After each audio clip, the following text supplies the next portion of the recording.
Morning, everybody.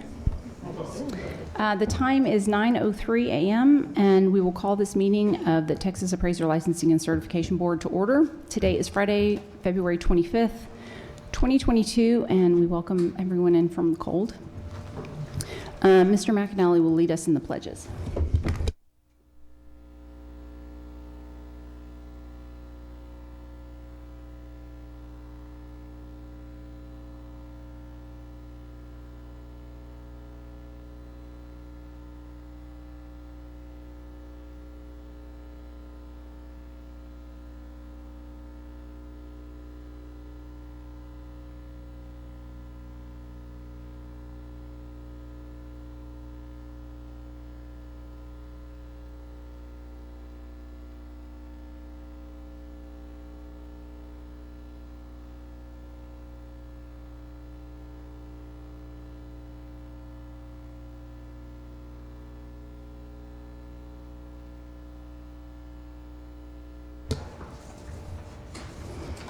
Thank you, Mr. McAnally.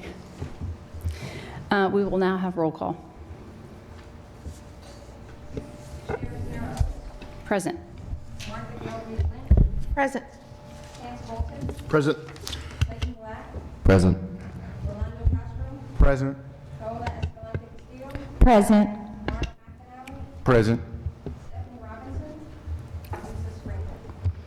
So we have two board members that are absent today, having given prior notice. Mrs. Robinson's mother passed away unexpectedly this week, so she and her family are certainly in our thoughts as they face this shocking loss. And Mrs. Sprinkle's flight was impacted by the freezing weather across the state, so she was unable to make it in. I would request a motion that we excuse both Ms. Robinson and Ms. Sprinkle's absence. Madam Chair, I make that motion. Second. We have a motion by Mr. Bolton and a second by Ms. Reed Lynch. Any discussion? All in favor? Aye. Aye. Motion passes. Agenda item number 3, opening remarks. So I would like to note at this time my intention to move agenda item number 20, executive session, to immediately after agenda item number 22, our discussion of bad faith complaints, so that those that are here to speak on it don't have to wait through executive session. I'd also like to mention that if visitors wish to speak, they must complete a public meetings comment slip.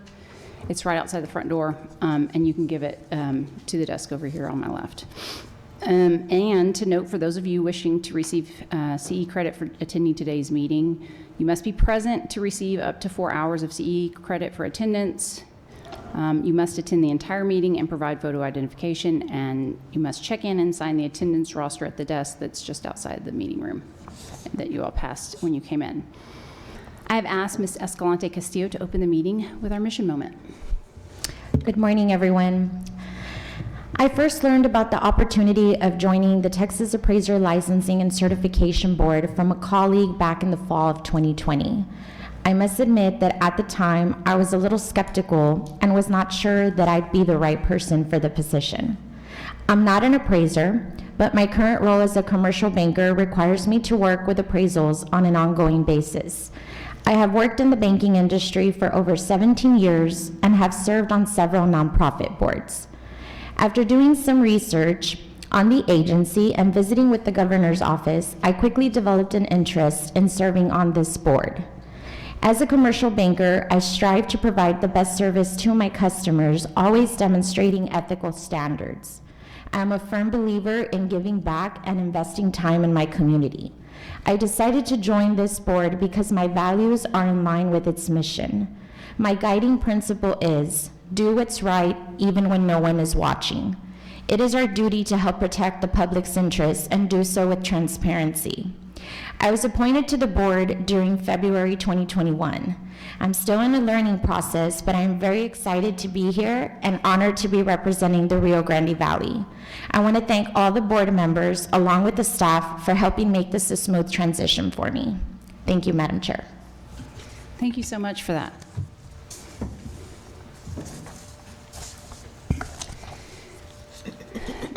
This takes us to agenda item number 4, election of vice chair and secretary.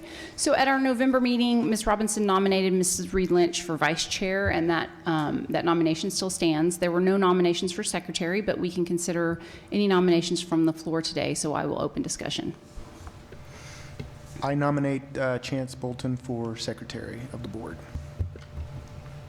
I second that nomination. Is there a motion to accept the nominations of Ms. Reed Lynch and for vice chair and Mr. Bolton for secretary? Excuse me, Madam Chair. There's no motion required, but you just be voting on.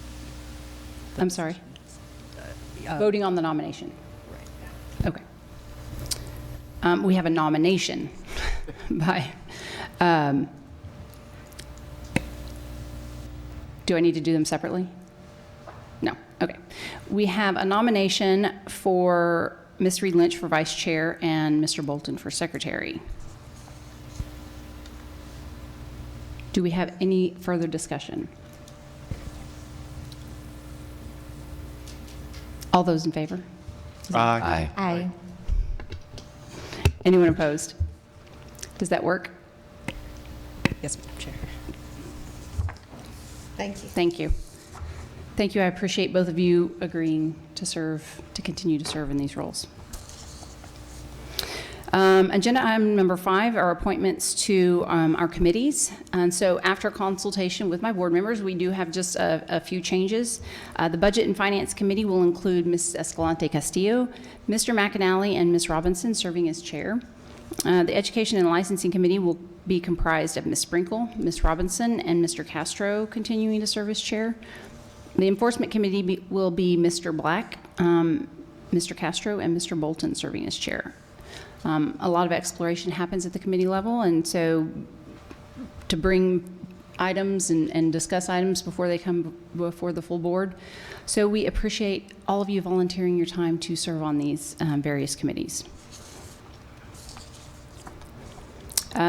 Agenda item number 6 is the appointment to the TREC and TALC board. So the full scope of this committee, the audit committee, is included on page 11 in the materials. It's comprised of 3 members, so 2 from the commission and 1 from the board. And I've consulted with my board members about who would like to serve and who would be a great fit for this, and I'm appointing Mr. McAnally to the audit committee. We appreciate the commission certainly for giving us the opportunity to be part of it, and appreciate Mr. McAnally for volunteering to serve. I think that he brings a unique experience that would benefit that committee. Agenda item number 7 is the discussion and possible action regarding the appointment of volunteer appraisal reviewers. The list is on page 13 of your materials, followed by the applications. Director Tran.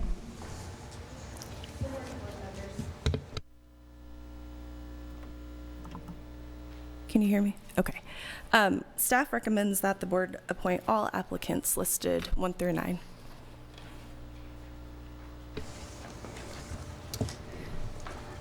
Can you, Director Tran, because we've sort of changed the name of this group of people since the last time we looked at it. So can you just kind of give for clarification to our public?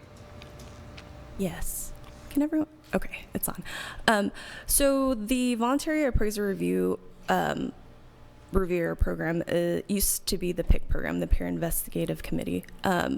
At the last board meeting, the board voted to change the name because the Peer Investigative Committee is now comprised of 2 board members that review and make recommendations on complaint cases. Just to avoid confusion between the 2 programs, the board voted to change the name of the PIC to the Voluntary Appraisal Reviewers Program.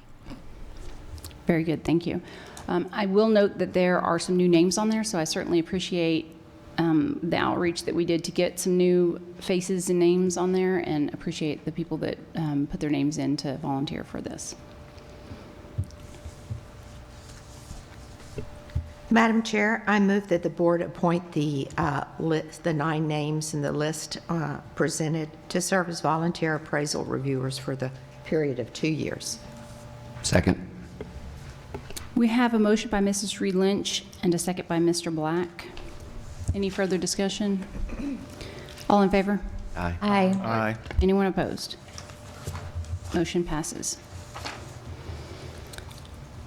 This brings us to agenda item number 8, the comments from visitors on non-agenda items. We have several that would like to speak on later in the meeting, but we have 2 that would like to speak now. Mr. DiBiasio?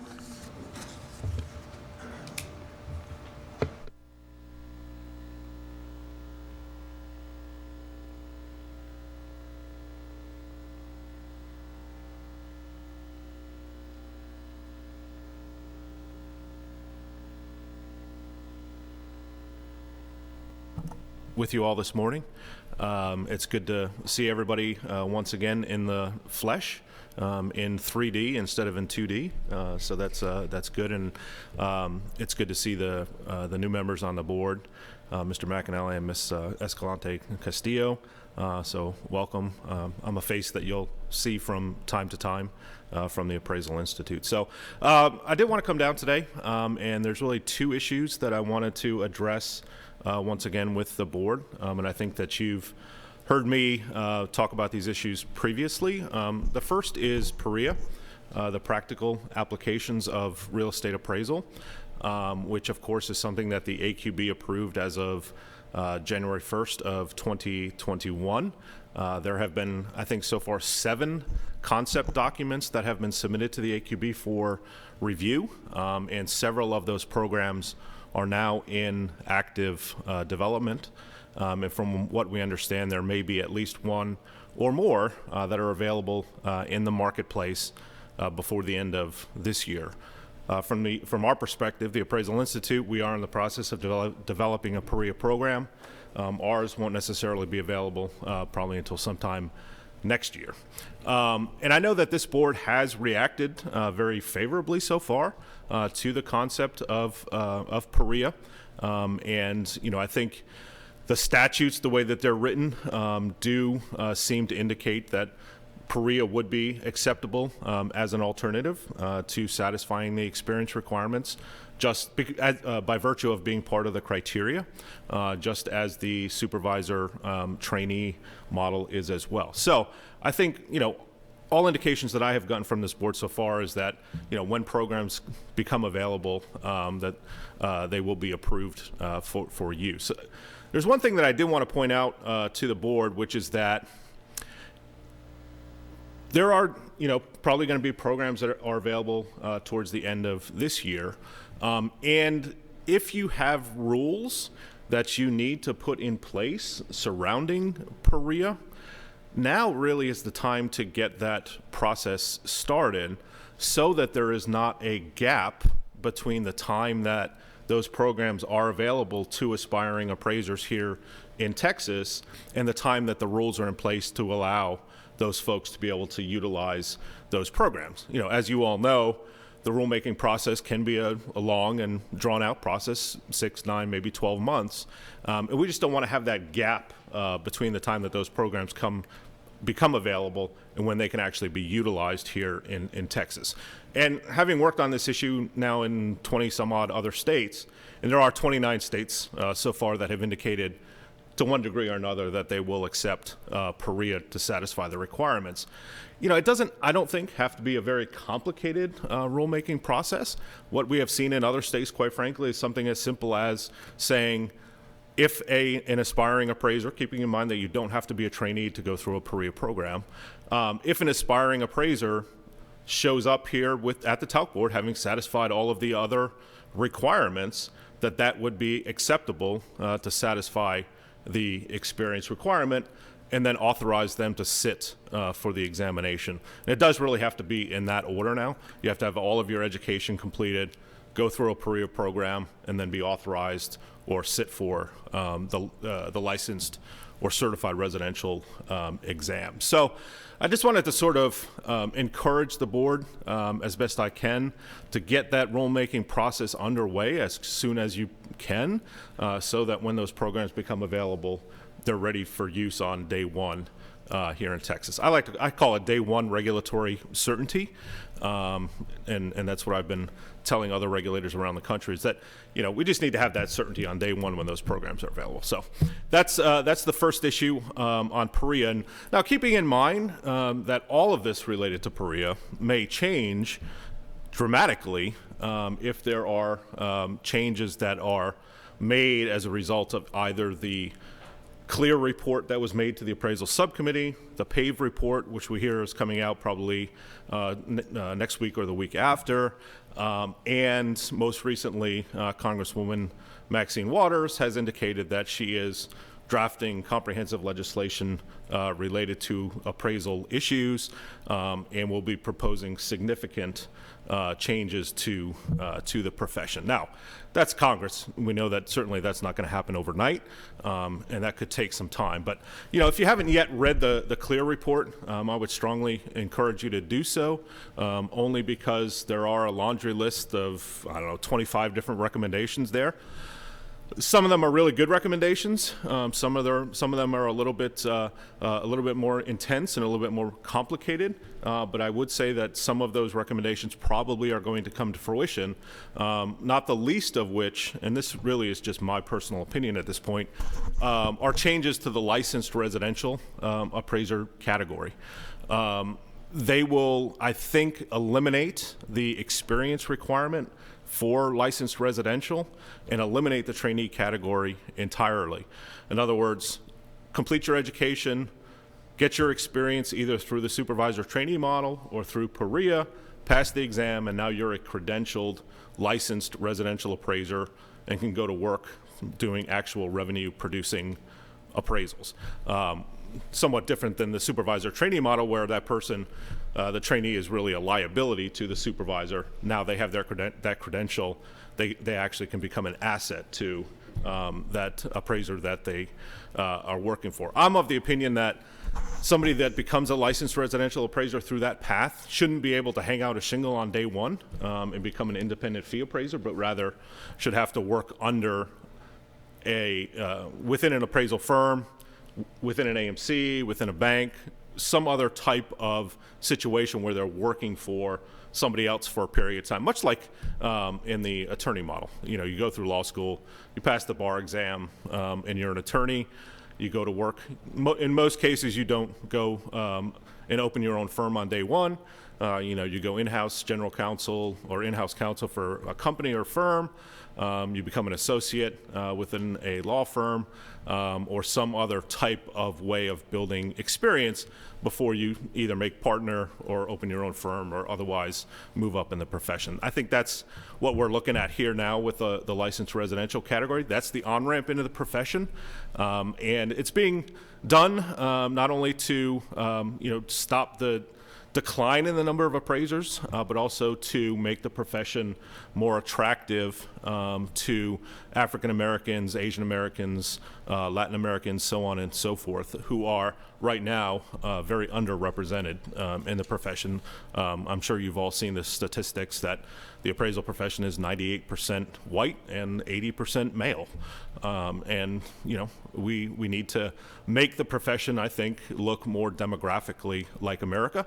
And there are many that believe that this is one way to do that, and that the experience requirement is the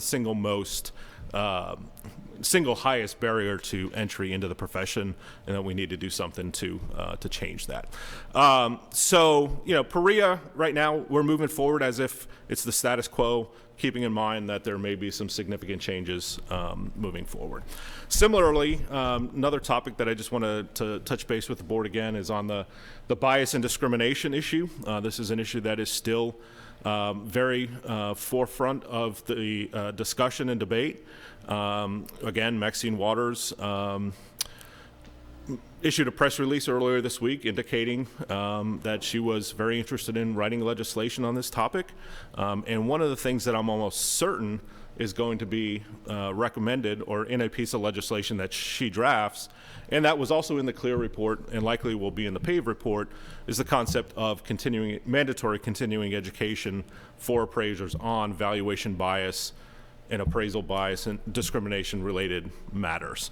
You know, So I think that that's something that as a profession we really need to get in front of, even before there is a mandate from the federal government or from some other entity that says that state boards have to put this requirement in place.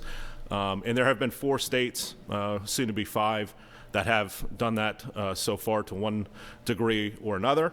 And I just wanted to recommend to this board that you consider putting that mandatory continuing education requirement in place. It can be on a one-time basis, or if you want to make it a recurring basis every couple of licensing cycles, that's fine too.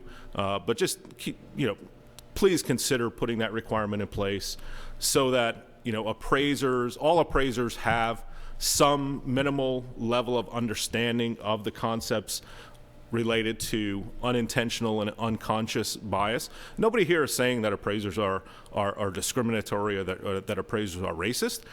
This is more about the unintentional and unconscious biases that can become part of an appraiser's work without them even knowing it.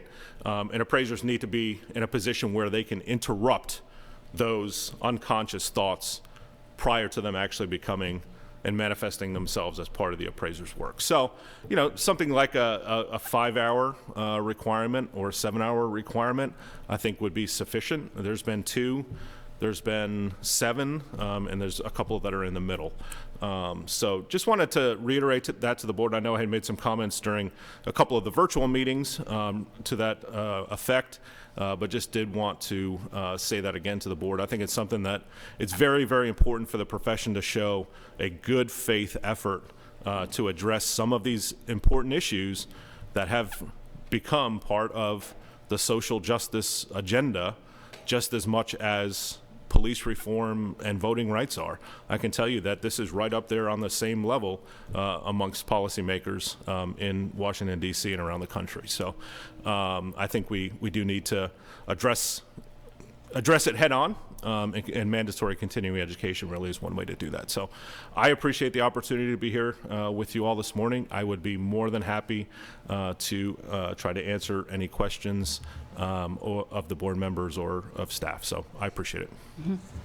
Scott, I have a question. Is that bias curriculum out there, or does it need to be developed? There are some courses that are already available in the marketplace. I'm aware of 2. We have a course that is under development right now. It's a 5-hour course. Should be available towards the latter part of this year. And there are requirements. New York already has the requirement in place, and they have their programs a little bit different, but there are programs that are specific to New York that are available, and then there's more generic valuation bias curriculums that are available. And that, I don't care if it's online or classroom or whatever. I just think that all appraisers do need to have that minimum level of exposure to those concepts. When do you expect AI's curriculum to be available? Sometime this year, probably towards the end of this year. Scott, I just took an AI class, and it was represented in the class several significant period of time where there was, education, even though it wasn't specifically that class. Was it a USPAP class? It was a USPAP class. But they covered it in depth, and they have made the attempt to keep up with the agenda. Right. Ms. Reed-Lynch, the issue with that is when you try to explain to policymakers and to opinion leaders on this topic, and you mention that it is part of a 7-hour USPAP update course, that doesn't necessarily mean anything to them. They really want appraisers to have to go through a course that is specifically geared towards appraisal bias and discrimination issues, not necessarily how those issues relate back to USPAP. I understand that. I just think that it was good to know that the Appraisal Institute was doing what they could and reacting quickly. And that was a requirement from the Appraisal Standards Board as part of the curriculum for the 7-hour USPAP update course. Okay, well, it We was do have well a done. We do have a separate course under development that is more specifically focused. As you'll recall, I think that was 2 hours of the 7-hour course, and then the remaining 5 hours It was seemed on, at least 2 hours. yeah, 2 or 3, I'm not sure exactly. But the rest of the course then is just other typical USPAP update related matters. And to my way of thinking, 2 hours, is that sort of a half-hearted attempt at addressing this issue in a good faith manner?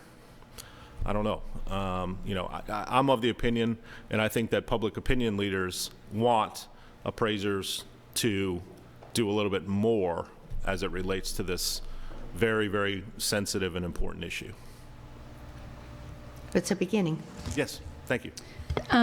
I do appreciate you bringing up the Perea issue, and I apologize that this board has been ambiguous about it. I don't think that we thought that we were ambiguous, but the fact that you're bringing it up and that the industry needs some more clarification from us, we will put that on our May agenda, certainly, and in the meantime, we will explore it with staff or at committee level and figure out how to, be more definitive so that those out there that are spending the time to develop these programs have some firm answers from us. Well, Madam Chair, I sincerely appreciate that, and I'd be happy to work with your staff in providing some examples of other states and how they've addressed the rulemaking. In most places, this isn't going to require a legislative change, although there are a few, and most states are addressing it through the rulemaking process. Some have been a little bit more prescriptive in what they want to see in relation to Perea, and others have been very simplistic and just said, if it's AQB approved, you show up on our doorstep with a certificate of completion, you're good to go. But I appreciate, the board addressing this issue again and trying to, make a little bit more of a definitive statement as it relates to Perea and its acceptance here in Texas. So, Absolutely. Thank you. thank you.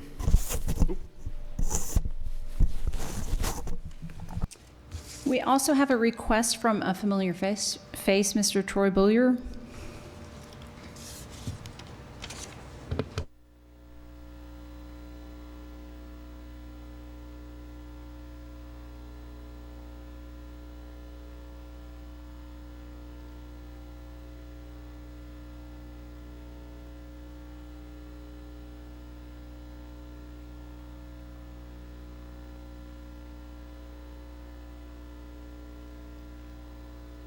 There we go. On license and complaint issues, the new firm that I've joined as the Director of Legal Services, we do a lot of professional license defense, including of appraisers and real estate brokers and agents. So I noticed several of the topics today very interesting, including, bad faith complaints and obviously the continued discussion about Perea. So excited to be back in Austin and looking forward to working with y'all on appraiser-related issues. Thank you. Thank you. Welcome back.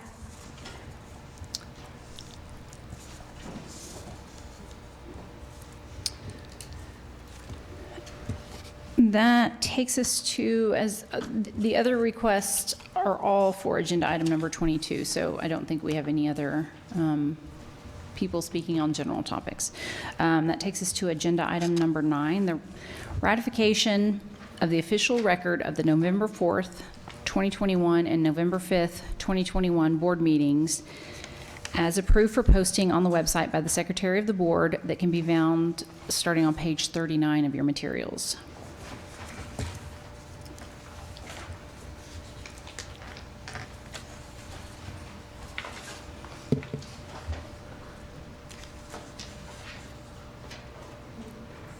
I'll hear a motion. Madam Chair, I move that the board ratify the minutes of the November 4th, 2021 and November 5th, 2021 board meetings. Second. We have a motion by Mrs. Reed Lynch and a second by Mr. Black. Any discussion? All those in favor? Aye. Motion passes. Agenda item number 10, starting on page 45 in your materials, are the final orders and surrenders under enforcement matters A, B, C, D, E, F, and G. We did not receive any requests for public comment on any of these. Do any board members have any questions?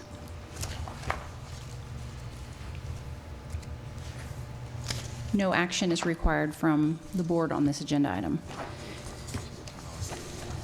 Agenda item number 11 is the discussion and possible action regarding the request for modification of agreed order in the matter of complaint 21336. Ms. Santos?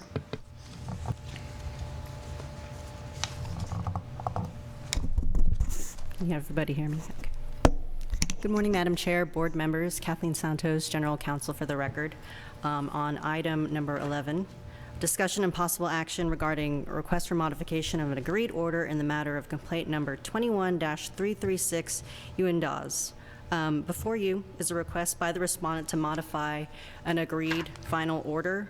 And it's been, in my research, it's been about 4 years since the last request to modify, so I thought I'd go over the background and the process a little bit, and also the interplay with the Peer Investigative Review Committee. And then I'll go into the substance of the request. So, the board has delegated authority to the chair to approve and sign agreed final orders. And then the requests to modify an agreed final order is governed by 22 TAC 157.8. And it allows for very narrow circumstances of when a respondent can request modification to an agreed final order. And that those circumstances are, the respondent is in compliance at the time of the request. It's written, states out the basis and the reasons, and it's timely, at least 14 days before the next board meeting. Additionally, this case went through the Peer Investigative Review Committee process, which I know our appraiser members of the board are very familiar with at this point. That process is, if you recall, is where board members can weigh in on complaints and give their feedback, whether they agree or disagree with the investigation and recommendations. And so, actually included in your materials, 153.28 is the rule that governs the PIC review process. It's on, I believe, page 213, 214. We have the language there. Subject section J states that board members that participate in the PIC review process are disqualified from further adjudication of the complaint. And for the complaint before you today, Mr. Bolton and Mr. Castro were both part of that PIC review process. So for that reason, they'd be disqualified from any discussion, deliberation before you today on this particular matter. So back to the specifics of the case. The respondent here requests a modification of the order that was approved originally on December 7th of 2021. He's specifically requesting an extension of the deadlines to complete mentorship for medical reasons, and that deadline extension of at least 60 days. There is no objection by staff for this extension, but they did ask that the deadlines to complete the mentorship log, the experience log for this matter also be extended, because the initial intent was for that to take place after they participated in mentorship, so that that would be reflected in their work, that the mentorship. The respondent, as you can see in the correspondence in the materials, was agreeable to that, and for that reason, it would be my recommendation to go ahead and grant the exemption.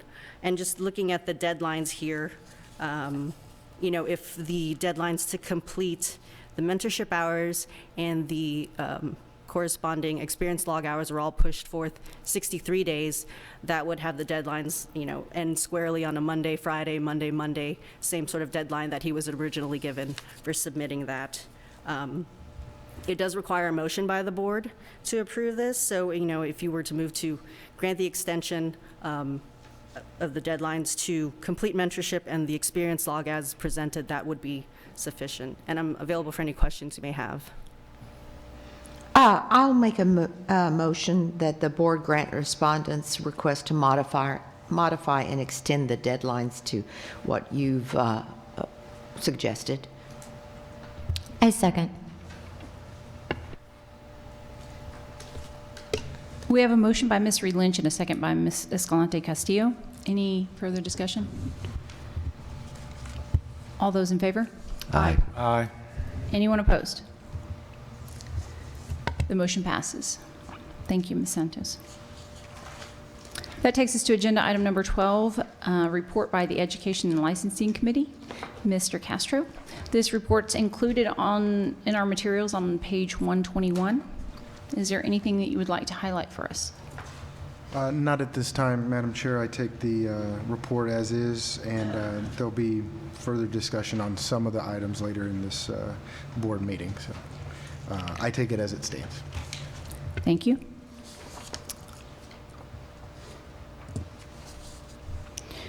Agenda item number 13, report by Enforcement Committee. It's on page 125 in your materials. Mr. Bolton.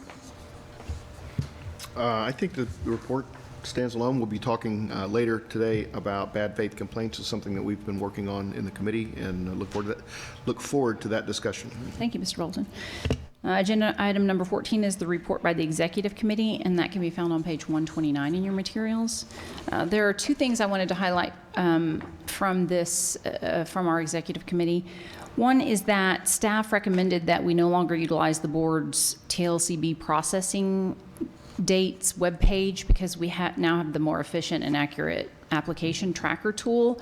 And so that was put in place when we were really behind on a lot of things, and we were getting so many phone calls about, when is my audit going to be done? When is my application going to be processed?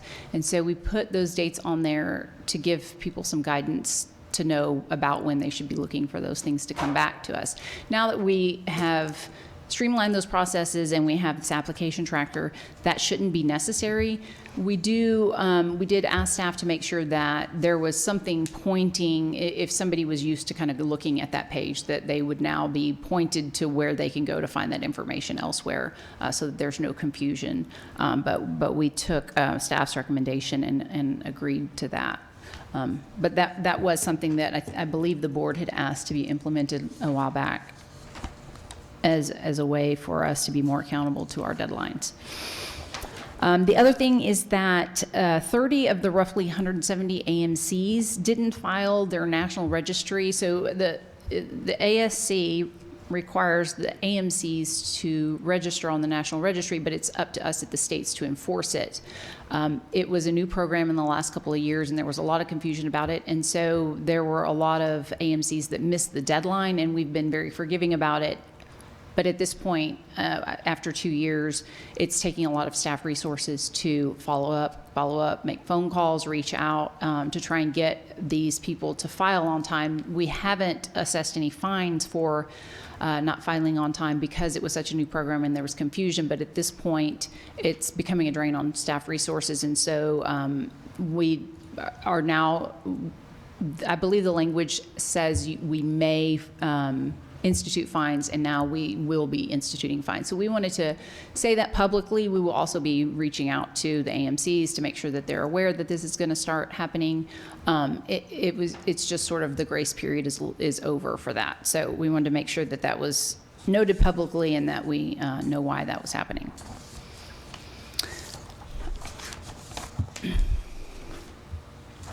Agenda item number 15 is staff reports on agency operations and initiatives. It starts on page 133 in your materials. Good morning, Madam Chair and board members. Chelsea Buckholz. I wanted to give you a few updates this morning. First, just behind me is Summer Mandel, who started at the beginning of the year, handling all of our communication efforts and helping on the governmental relations side of things as a new director for us. She has hit the ground running. Here we are at the end of February. She has separated social media presence between the board and the commission for Facebook and Twitter. We are now Facebook verified, I think is the word, which is a little check in the corner, which makes us more official. We are now updating Facebook regularly with items related to the board. We have sent out a TALCB bulletin with a higher than industry average open rate. She is just getting started, but she has made a monumental difference in our work, both on the board and the commission side. But I thoroughly appreciate her attention to the board. and her desire to understand what's happening there and how to support the board's efforts there. So welcome, Summer. I also wanted to mention, and this is a separate item on the agenda today, but the ASC state offsite assessment of our programs occurred, I believe it was last week, though it feels like longer ago than that, the week of Valentine's. It went very well, and I'm very proud of our staff. We had a verbal debrief of that assessment where there were no issues identified on the appraiser side at all, and I believe the quote for the AMC program was, "The AMC program is the best we have seen." We concluded that assessment a day early. We received some meaningful feedback on some tweaks we can make, really just on our back-end systems. We should have a letter forthcoming in a few weeks that outlines all of the details, but the work of our staff, and in particular Melissa Tran and her staff, was monumental. The stakes were fairly low this time, so it was helpful to have the experience without high risk, but it turned out it was good either way, right? So I'm very proud of that. Earlier this month, we also spent 3 full days watching vendor demonstrations for the new RAMP regulatory and licensing system that will be established over really the next year and a few months. It should be developed and in place by middle of 2023. This is an effort funded by TREC, but that will be of great benefit also to the board. From these vendor presentations, we learned that we have a difficult decision to make simply because we have some really good options. So a vendor pick will be made soon in the coming months. There are a few steps that are to come before that vendor is selected and the development begins, but I'm excited about the progress there, and we have some good options, so that's great. On another IT note, you should receive an email from Director Steve Rapp on Monday. I just want you to be watching for that, and that is for the very important purpose of sending you a link for cybersecurity training. This is about a 30-minute video. There's no test at the end, but it's important for audit purposes that we receive confirmation that you've watched this video from each of you. So look for that email on Monday, and don't worry, I will pester you, so will Steve, so that we can get those confirmations back. Going forward, you will not see a detailed report in your materials by IT, and that's simply because of a recommendation made at the executive committee level that just the reporting that was being done is not particularly helpful to the board. You will receive summary information of what's happening in the IT department and on ongoing projects and that sort of thing, but I wanted you to take note of that. As the chair mentioned, the executive summary of these reports are found on page 133 of your materials. Tony's going to mention a few highlights of those, but I wanted you to just know where that summary was. A few additional details. We're in our second year of the ASC grant. That continues to go well. We're learning a lot as we go. The grant limit is $120,000. In the first year, we applied for $120,000. We received it. We applied for additional funding. We also received that. We're going to take that same rhythm into the second year. We've applied for the second year, and I believe have even applied for the supplemental or have plans to. But our major lift with that funding right now is for the application portal. That work is ongoing, and it's going well. The Aero Conference is in San Antonio in May 13th through 15th.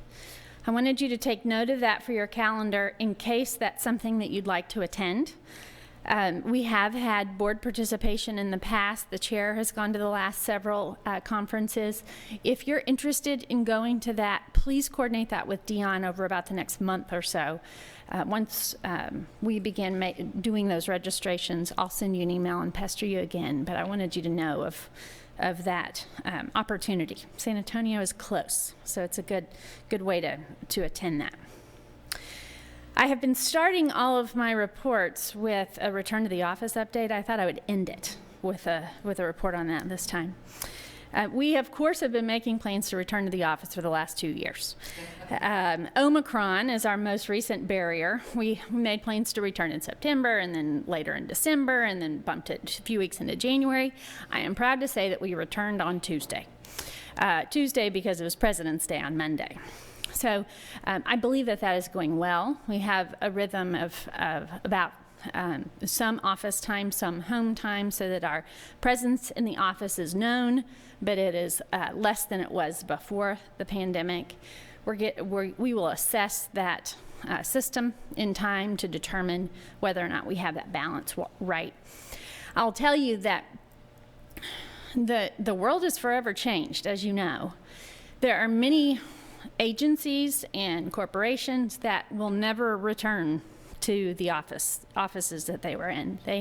Many places are 100% remote now. I was talking to one agency head last week who said that they've ranked their staff into 3 categories. The majority of staff are in the first category, which is 100% remote.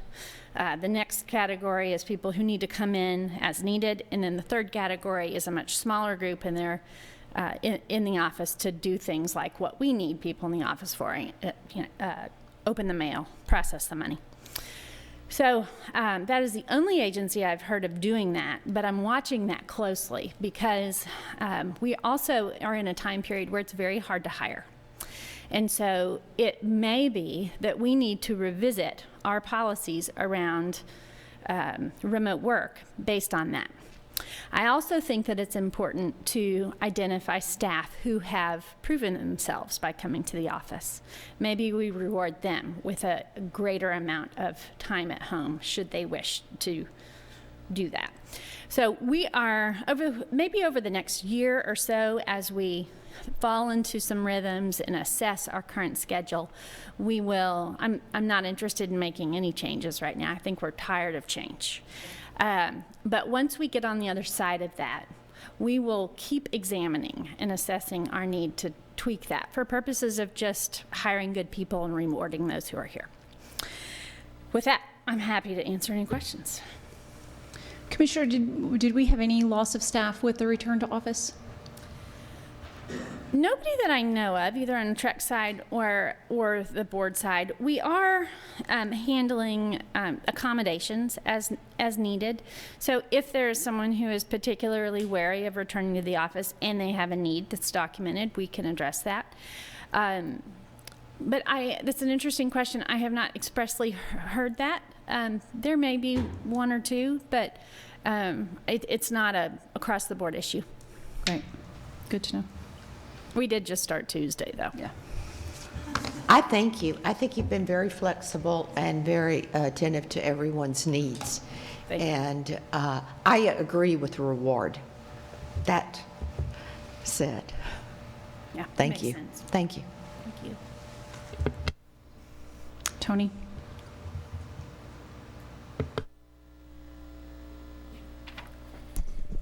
Is this on? Good morning, Chair and board members. Tony Slagle, Deputy Commissioner. Just briefly on what you asked, Madam Chair, I have talked to my direct reports, and they have all said that so far people are very happy to be engaged again in person. It's a new experience because it's been so long. So we've gotten very, very positive feedback from people returning to the office. I think part of that is due to the commissioner's flexibility and the fact that we're not all in the office at the same time. So there's some comfort level to that. So I just wanted to say that I have heard from my direct reports that it's going well. So it is only been a week, but but it is going well. So I just wanted to update all of you on some things that have happened since the November meeting. January 1st, we submitted our sunset report, which is something we have to do annually as a result of the agency Sunset Commission report back in 2019, I believe. So that report, which was also all of you were emailed a copy of, shows certain licensing, complaint, and contact center data. It's something we do annually. The last one we have to do is next January. So after that date, unless there's any changes, that would be our last report for the Sunset Commission for the time being. Happy to answer any questions if you have on that report that was sent out. Okay, the next thing I wanted to talk about is the strategic plan. Staff is currently doing, gathering some information on that so that we can get our agency's 2023-27 strategic plan together for your approval, hopefully, or your review and approval, hopefully at the May meeting. There's no, staff has reviewed it, and there's been no, at least from staff's point of view, desire to make any major substantive changes on it other than to take some of the fluff out of it. Over the last couple of cycles, it's gotten fairly narrative, and we want to make it a little bit more just the facts. So we're working on that. The one change that will be recommended, and this was brought before the executive committee of the board, and as well as the commission has looked at it, is to bump the metric for the contact center from 1 minute up to 2 minutes to be just more realistic. That does not mean that the contact center is striving for 2 minutes. They're going to be striving to answer the phones as quickly as possible, but it's a more realistic measurement of what they're doing, and also a more realistic measurement of where we need to be staffing wise. If we could staff up to get them to answer the phones immediately, but if we do that, they're going to be sitting around and there's going to be long lulls. So this is just a more realistic metric. The goal is obviously to get under that routinely, but just to raise that up to 2 minutes. Any questions about any of that? I did want to say that because the strat plan is attached to budgeting and appropriations as an SDSI agency, we have a much different focus on what we were still required to do it, but it's not done geared towards the legislature looking at what they should appropriate to the agency. So it's got a different focus on that. Okay. Next up, I just wanted to talk about examinations. On January of this year, the AQB launched a revised licensing examination. The updated content outline has been published and is available on the Appraisal Foundation website, in the Pearson VUE Candidate Handbook, and on the board's website as well. You'll note in your materials there is a fiscal year-to-date examination results report. The numbers are better than they have been. The year-over-date numbers are better. Staff has looked into why. We don't know. We're continuing to try to figure that out, and there is an ongoing conversation on the education committee level, education and licensing committee level about that, and they're continuing to try to figure out if there's anything that we recognize that we can encourage that would make those better. But as of right now, we're just the numbers have improved, and we're not certain why. I was going to talk about the processing dates page, but I'll just give a follow-up that has been changed and the information has been updated on the website, and it does point people to the application, the application tracker for individuals, so if they need to do it. So that has been updated as of this week. An update on the AMC registry. So far, we have 68 AMCs that have gone through the process and registered, completing that, and we've collected a total of $314,175. That's a little under half of our AMC, so we still have another month to go, end of March. So hopefully we'll get people up to compliance on that, especially with the idea that there'll be an assessment if they don't comply. And I will likely will provide an update in my April just monthly report to all of you to let you know where we are on that. So, and they've been noticed that the fines will start this. Yes. They have. Okay. Okay. Since I'm on the mic, social media and email notices, they have been notified. Okay. Yeah. Okay. So on to customer service really quickly. Just to give you an update on the numbers that I sent on the beginning of February, since we're at the end of February. For the month as of yesterday, we've received 13,275 calls. We have a hold time of 1 minute and 5 seconds and a 2.68% abandon rate, and that's with two days to go.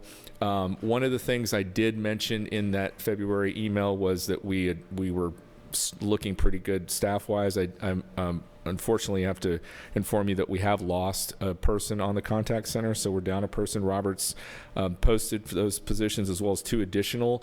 There were two additional vacancies as well, and the thought there is to slightly overstaff the contact center so that we can deal with these issues as they come up when people leave, people sick, people leave on maternity leave, whatever. We're able to absorb that the lower staff numbers and still maintain the customer service levels that you all want us to maintain. So that is going on. And then finally, as the commissioner mentioned, there's a couple of updated reports that both Robert and Melissa, the communications director and the income service director and the enforcement director, they're going to come up and just briefly show you these new reports. They're not necessarily new information, but based on feedback that we've received from the board members, they're reports that take into account what we've been reporting and to put them in better context so that you guys have a better understanding of just looking at it, what the numbers say. These were both presented to the executive committee, but we want the whole board to just have an understanding of what the changes are going to be so that you can look at them. And so unless there's any questions for me, I believe they'll come up and just give a brief presentation. Yes, sir. Quick question. Did you say the new exam was first put out in January of this year? That is, yes. January 1st? Yes. Okay, well, I had a trainee. She took the exam and she passed it on the first round. Okay. But I will tell you, this individual, she is a very driven person. I mean, she went through the core courses, she passed everything the first time. But so I'm like you, well, okay, was it the exam content or is it the individual? And in this case, I think it's the individual. Well, and as we've mentioned before, we've reached out to other states, and this is not an issue specific to Texas, and other states have been struggling, at least up until recently, with trying to figure out why the exam numbers did dip, but they have been going up, which is a good sign. So That was the first that I've heard that there was a change in the exam, so I appreciate whatever the AQB did to try and fix the problem. All right. Any other questions? Thank you. So as Robert comes up, I just wanted to note that if you're flipping through the materials, you will notice that there are some changes in the staff reports, and we had just asked that we all as committees go over them and sort of streamline them, make sure that staff isn't doing work that is unnecessary or something that nobody is tracking. And so that's what we put that on the agenda item for all the last committee meetings, and so that's why you're seeing a lot of changes. So we appreciate staff's work, because I know that it's hard to change something that's been going a certain direction for a long time. Good morning. Good morning, Madam Chair and board members. Robert Hood, Director of Customer Relations Division. As Deputy Commissioner Slagle mentioned, there are some changes to the customer relations report that I would like to go over with you. These reports were presented to the Executive Committee a couple of weeks ago, and then also presented to the Commission last week. So you'll find these new reports on page 139 in your materials. On this first page, I'm going to start displaying a day-by-day report for a respective month of our hold times. This will hopefully be able to give you an idea of where of the highs and lows throughout the month that kind of dictate the average hold time for the month. And then for additional context, I would include the number of representatives that are actually taking calls for that respective month, and then also the percentage of working days where we were above the 1 minute target goal a whole time, and then the percentage of days that we were below the 1 minute target. And then, as Deputy Commissioner mentioned before, that 1 minute target has been moved to 2 minutes now. You also notice in January where we started the month with a 3 minute hold time. That was the first day of the year, and it was also a Monday. So typically on Mondays we are busier than normal. And then towards the end of the month, you'll see a 4 minute and 41 second hold time. And that was in the middle of the month, and that was when we were coming back from the MLK holidays. It was on a Tuesday following the MLK holiday. And then lastly, on the bottom of that same page, you'll see the comparison or percentage of the calls that were related to the commission and the percentage of calls that were board related.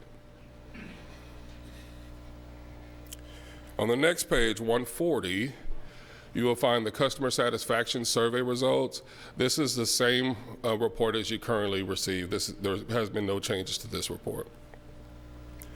Then on page 141, we'll provide a snapshot of our numbers over the past 12 months. And so this report will give you the calls presented to the contact center each respective month, and then the hold times for those respective months.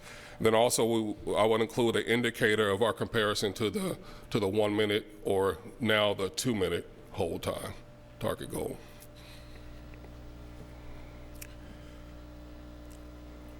Then on page 142, this will be a snapshot of the last 12 months of the number of emails that we received.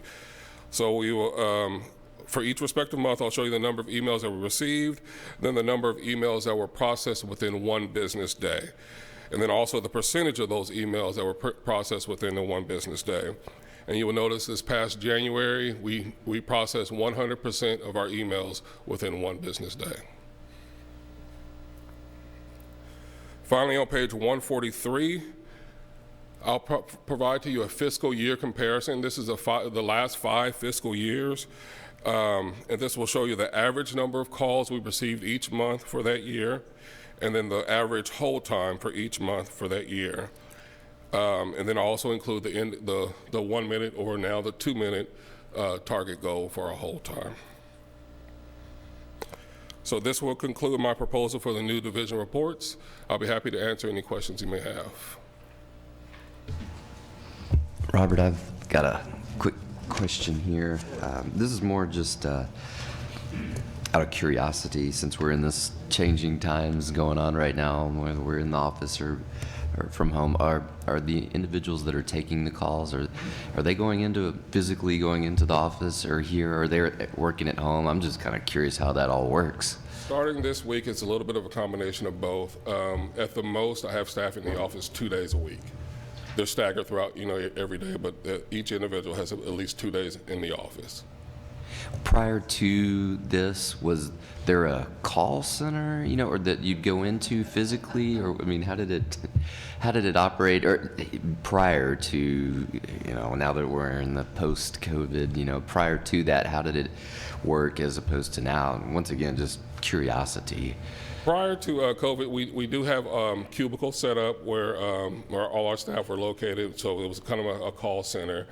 But even before COVID started, we did have somewhat of a telework environment where staff were able to work from home at least 2 days a week. So it's kind of flipped now. They're at home, but they're home 3 to 4 days a week, and now they're in the office 1 day a week. Yeah, and that's just more, once again, curiosity. I feel like, whenever I call a company and I'm getting someone that's probably working from home, so I figure we're doing something along the same lines. So hopefully there's no indication if they're at home or in the office, to get the same level of service. Sure, yeah, no, I agree. Yeah, thanks. There's other call centers where you get transferred across the ocean too. Yeah, that's true. That's exactly right.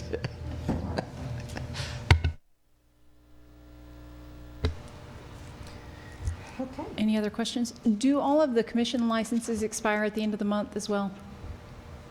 They're not mid-month, they're like appraiser licenses. Any other questions for Mr. Hood? Thank you. Thank you. I'm sorry, I neglected to state that we're hoping to get a thumbs up on these to move forward from all of you. Okay. If you're Yeah, good. absolutely. So no motion or anything, just if you're good with it, then these will be the new reports going forward. Absolutely. So I'm sorry, I neglected to mention that. One thing that we had asked in the executive committee meeting was for some historical context, and so that's why they've added some years in there, because it helps us to know, the call times. What are we comparing that to? We're gonna always keep 2018 on the. Ms. Tran. I'm going to go over the changes to the licensing reports and the enforcement reports for y'all. Beginning on page 147 of the materials, you will see the revised licensing reports. There are just a handful of changes here. The first change is including year-over-year reporting for AMC registrations and applications received. So those will be on page 148 and 149 of the materials. The second change is moving the experience audit reporting from enforcement to licensing, just to reflect the restructure that happened last year. The third change is to revise the processing time reporting to include the experience audits for the applications that require an experience audit, and also to include processing time goals. So you'll see both of those changes right here on page 150 of the materials. And the last change is including or changing the renewal activity reporting to compare every other year to match up renewal cycles instead of every year. Those are all of the changes to the licensing report, and I can take any questions that you might have. I like them. Does anybody have any questions for Ms. Tran? While we're on that page, I did want to point out, and it's not a staff question, it's more just for, to bring it to the board's attention. On page 147 is our total license count. And of course, we've been watching these numbers closely because a dramatic increase means additional resources and additional complaints, which you can see on the following pages. And so that's something we need to be mindful so that we can continue to answer phone calls and process emails and applications in a timely manner. If you look on, for 2019, the total change, the very right-hand column, it shows a 4. That should actually be an 86. It's showing the month change. We just need to make that change in the Excel spreadsheet. That should be 86, and the negative 142 below it should be 62. So then if you go down to 2021, the total for that for 2021 is 171. So compare that to obviously all the years before. That's a massive increase in new license holders. And for the 4 months of this fiscal year, we already have 147 additional licenses. Of course, that fluctuates on a monthly basis, so it's hard to look at monthly numbers. But so we can see that we're continuing to have a lot more license holders, and we need to be cognizant of that as we move forward with budgeting and staffing and all those things. I wanted to bring that to your attention and to the attention of the public as well. Does anybody else have any other questions on staff reports? Melissa, are you going to get into enforcement? Yes. Okay. Yep. Oh, sorry. Yes. Okay, so the revised enforcement reports begin on page 159 of the materials. Just a few changes here. We've added year-over-year and month-over-month data for complaints received. We removed the dashboard. It was no longer helpful. And we've included processing time goals for complaint resolution, which you will see on page 161 of the materials. And then finally, we removed the experience audit reporting. It's just shifted over to the licensing reports just to reflect the restructure. That is a summary of the changes we've made. I can take any questions that you have. Melissa, I just wanted to, in looking at the summaries here, complaints received year over year is up dramatically. He's looking at page 160. Yes, sorry. And then complaints received month over month looks to be trending upwards. And we've talked about this in the Enforcement Committee. And then our resolution times are trending up. And can you just kind of give us some insight and also tell us if you need anything, what do we need to be, are you concerned? And, if there's something that we need to implement or fix, I'd love to hear your thoughts on it. Yeah, so the volume of complaints is something, we have busy months and we have slower months. So Chelsea and I talk regularly about staffing, and we keep a close eye on those things. Complaints, the complaints received has increased significantly, but we've also implemented a lot of process improvements that has helped us reduce the time and kind of offset that. I think we just have to wait a little bit longer to see how these, if complaints continue to increase or if we see a downcrease based on market activity, before we can make a decision on staffing. But we will definitely come to you if we need more help.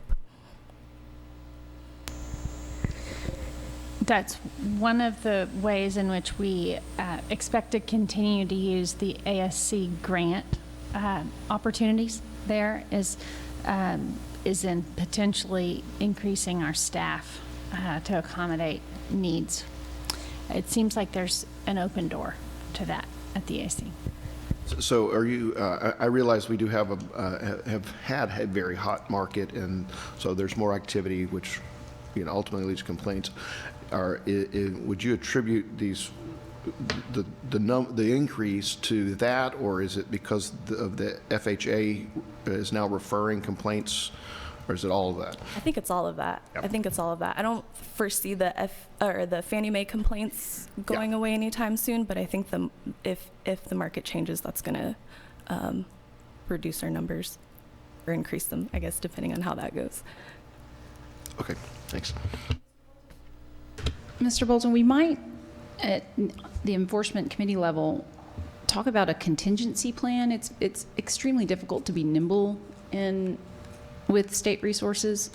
In the past, we have outsourced some things, and we might just put together a contingency plan if Ms. Tran was to lose one investigator or one attorney, and at the same time that complaints increase dramatically. That could throw us off for 6 to 12 months, probably.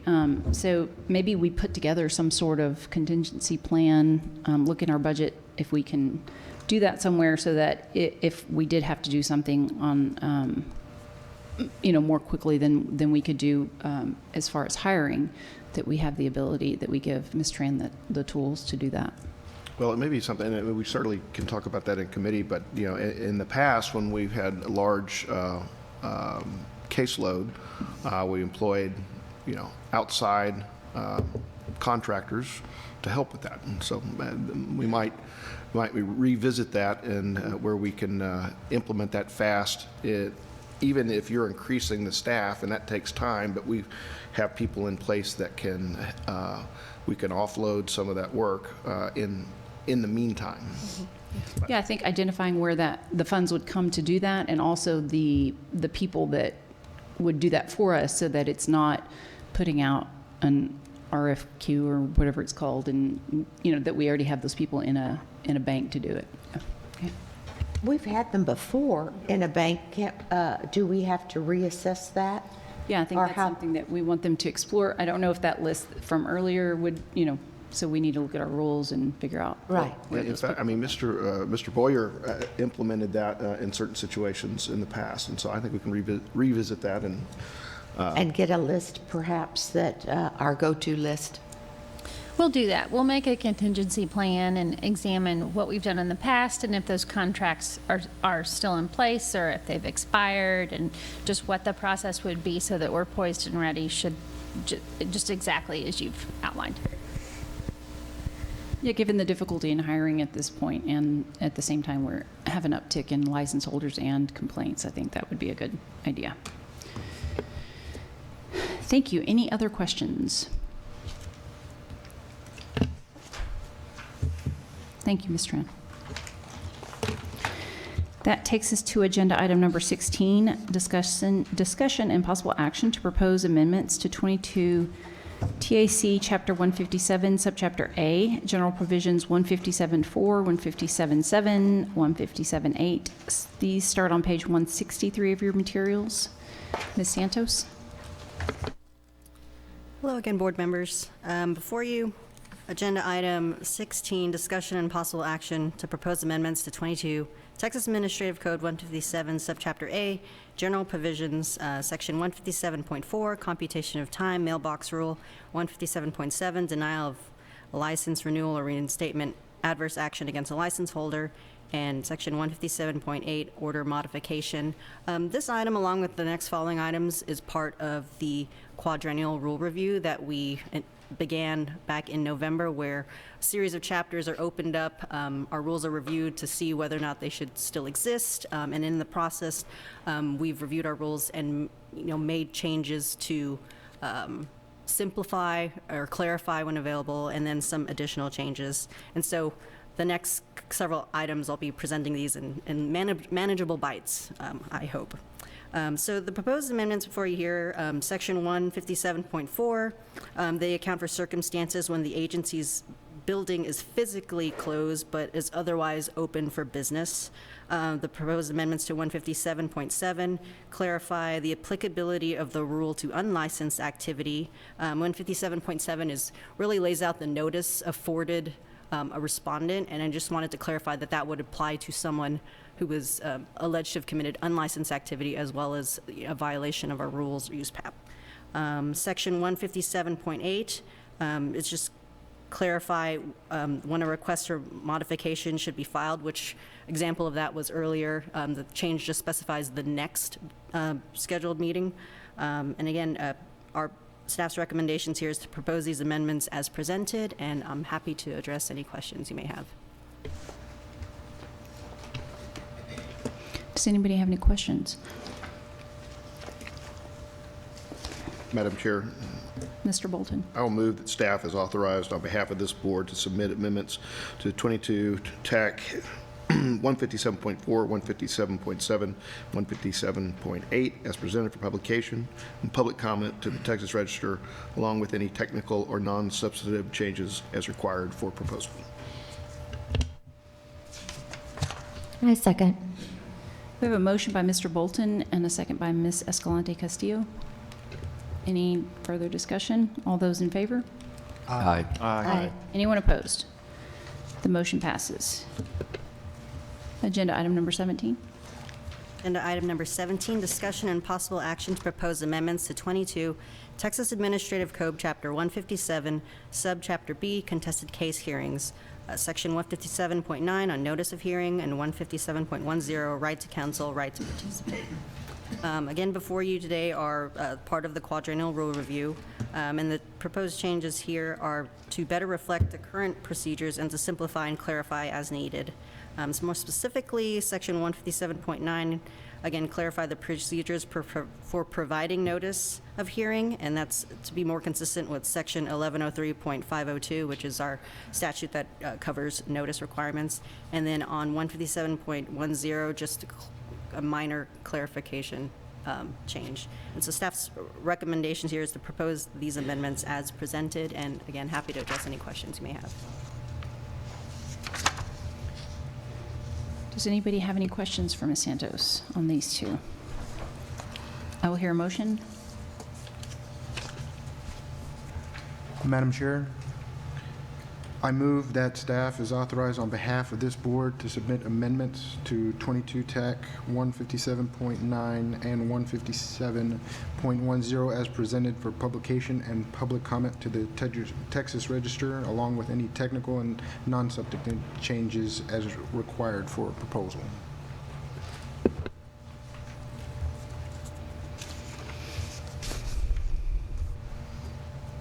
Do we have a second? Second. We have a motion by Mr. Castro and a second by Ms. Reed Lynch. Any further discussion? All those in favor? Aye. Anyone opposed? Motion passes unanimously. Agenda item number 18 is on page 173 of your materials. Agenda item 18, discussion and possible action to propose amendments to 22 Texas Administrative Code, Chapter 157, Subchapter C, Post-Hearing, Section 157.17, Final Decisions and Orders, and Section 157.18, Motions for Rehearing. Again, these proposed changes are a result of the quadrennial rule review and to better reflect procedures and to simplify and clarify as needed.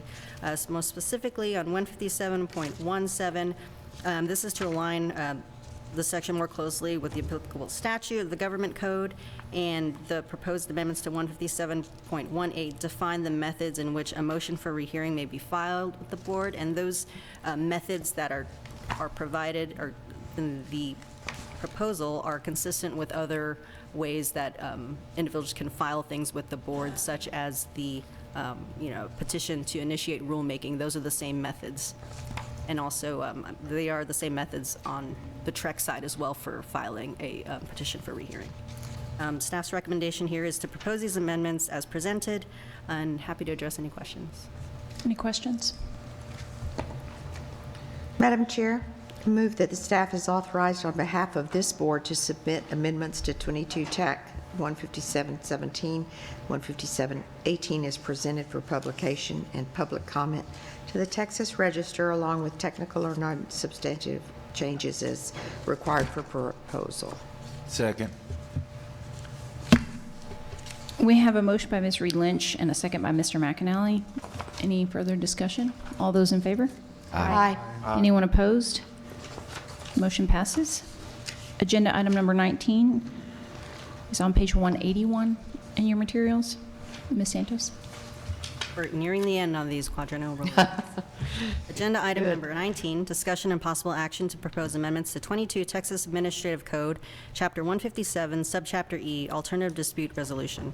Section 157.30, Alternative Dispute Resolution, 157.31, Investigative Conference, 157.32, Negotiated Settlement, 157.33, Mediation, 157.36, Stipulations, 157.37, Agreements, and 157.38, Confidentiality.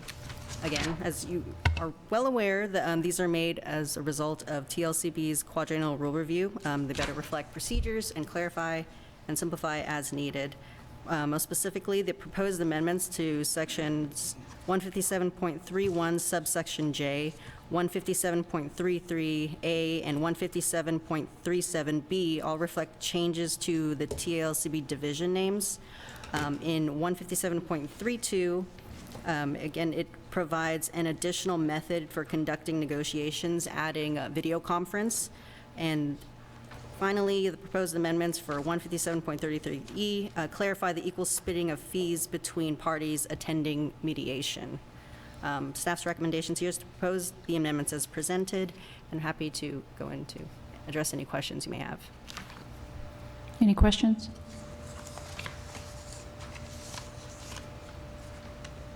Madam Chair, Mr. I move that McAnally? staff is authorized on behalf of this board to submit amendments to 22 Texas Administrative Code 157.30, 157.31, 157.32, 157.33, 157.36, 157.37, and 157.38 as presented for publication and public comment to the Texas Register, along with any technical or non-substantive changes as required for proposal. Second. We have a motion by Mr. McAnally and a second by Ms. Reed Lynch. Need further discussion? All those in favor? Aye. Anyone opposed? Motion passes unanimously. I'd like to remind my committee chairs that Ms. Frederick will be sending out some dates for committee meetings. Please try and be as responsive as quickly as possible on those. We will probably try to have two meetings per committee, because we have more rules to get through.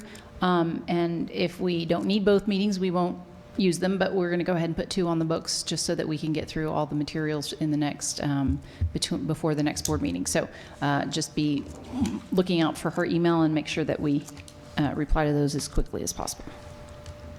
Ms. Santos. Madam Chair, I just wanted to kind of clarify on that comment. They may not all need two meetings. It might just depend on the level of rules that might need to be, so that under each might be some slight tweaks to that. So okay. Yeah. Either way, be responsive. I know we all have regular jobs. Okay, that takes us to agenda item number 20 is executive session, and we're going to move that to after agenda item number 22. So we will move on to agenda item number 21, which is the discussion and possible action to propose review of 22 TAC Chapter 153. This is on page 191 in your materials. Ms. Santos. Again, this is a continuation of the rule review. We discussed a chapter that was opened at the last meeting. This is the act of opening the next chapter to start the review process. And, these reviews pursuant to section 2001-039 of the Government Code and the rule review plan to review the rules found within this chapter to be considered for readoption, revision, or repeal. And this will include whether the reasons for initially adopting these rules continue to exist. Staff's recommendations here is to submit the chapter for review as presented.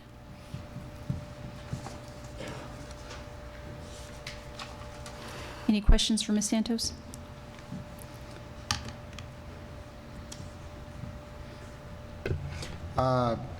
Madam Chair, I move that staff is authorized on behalf of this board to submit the review of 22 TAC Chapter 153, rules relating to the provisions of the Texas Appraisal and Licensing and Certification Act to the Texas Register for publication and public comment. Second. We have a motion by Mr. Castro and a second by Ms. Reed Lynch. Any discussion? All in favor? Aye. Anyone opposed? Motion passes. That takes us to agenda item number 22, discussion and possible action regarding complaints made in bad faith. I'll introduce the item. We will invite some of the people who have asked to speak that came today, and then I'd like to have Mr. Bolton take it from there after we hear from our public comments to lead the discussion.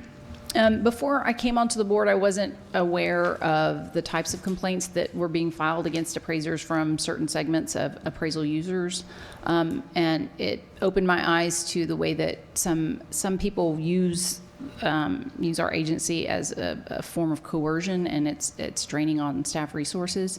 And so while ASC does require us to investigate all complaints for USPAP compliance, they do recognize that we have in our statute a recognition of bad faith complaints or complaints that were filed for purposes to try and take advantage of another person.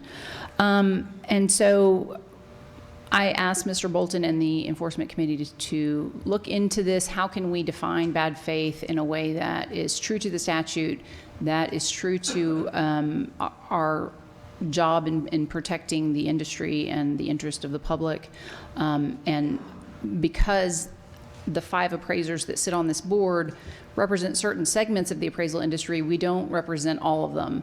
And so we wanted to make sure that we explored all the ways and all the avenues and all the parts of the industry that we might not be thinking about, and we wanted to have as robust of a discussion as possible so that we can be more exact and thorough in defining what bad faith complaints are, how to recognize them, and how to handle them. So I would like to invite Mr. Michael Lay to speak.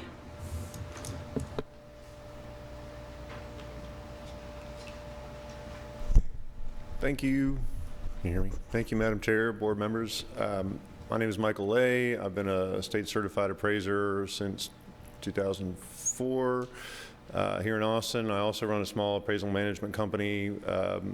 So when I got the notification, I sent out a message to our panel and specifically asked them for examples of times that they've felt that they've had actions or notifications from the Board of Complaints that were specifically in bad faith. I got a few that I'd like to read to you. They're very, very short, just for some general examples. I had a bad faith complaint filed against me. The board correctly determined a complaint warranted dismissal with no formal or warning or formal discipline. The complaint was a result of a VA appraisal coming in much lower than the sales price. In my opinion, the complaint was filed due to the appraisal coming in way under sales price was made specifically as a form of harassment. No USPAP violations occurred. I was not at all concerned about the outcome of the complaint. What was bothersome was the time it took to respond to the charge and the time it took to complete the investigations.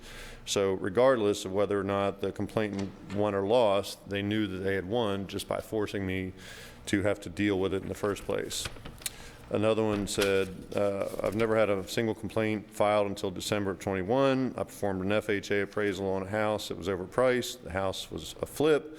that was owned by the listing agent. When the value came in less than sales price, they filed a complaint with the TALCB complaining of my abuse of power.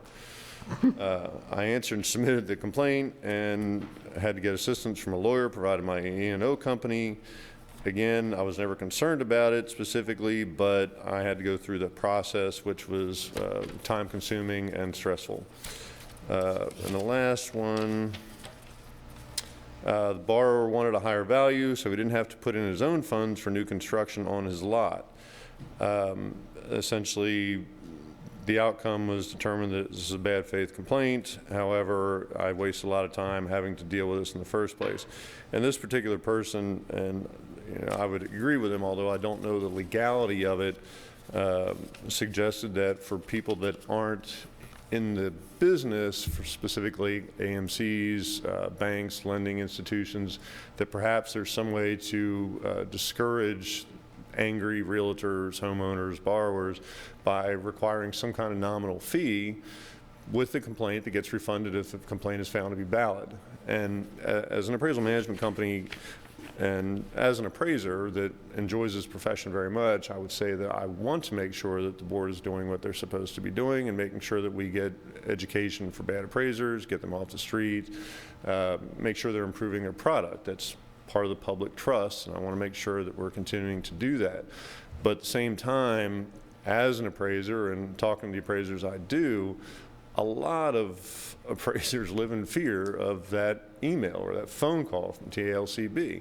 Not so much that they're worried about the outcome, but because I got to call my E&O company, I've got to get an attorney, I got to dig up that work file, I got to try and remember everything I did about this file that might have happened a year ago, 2 years ago.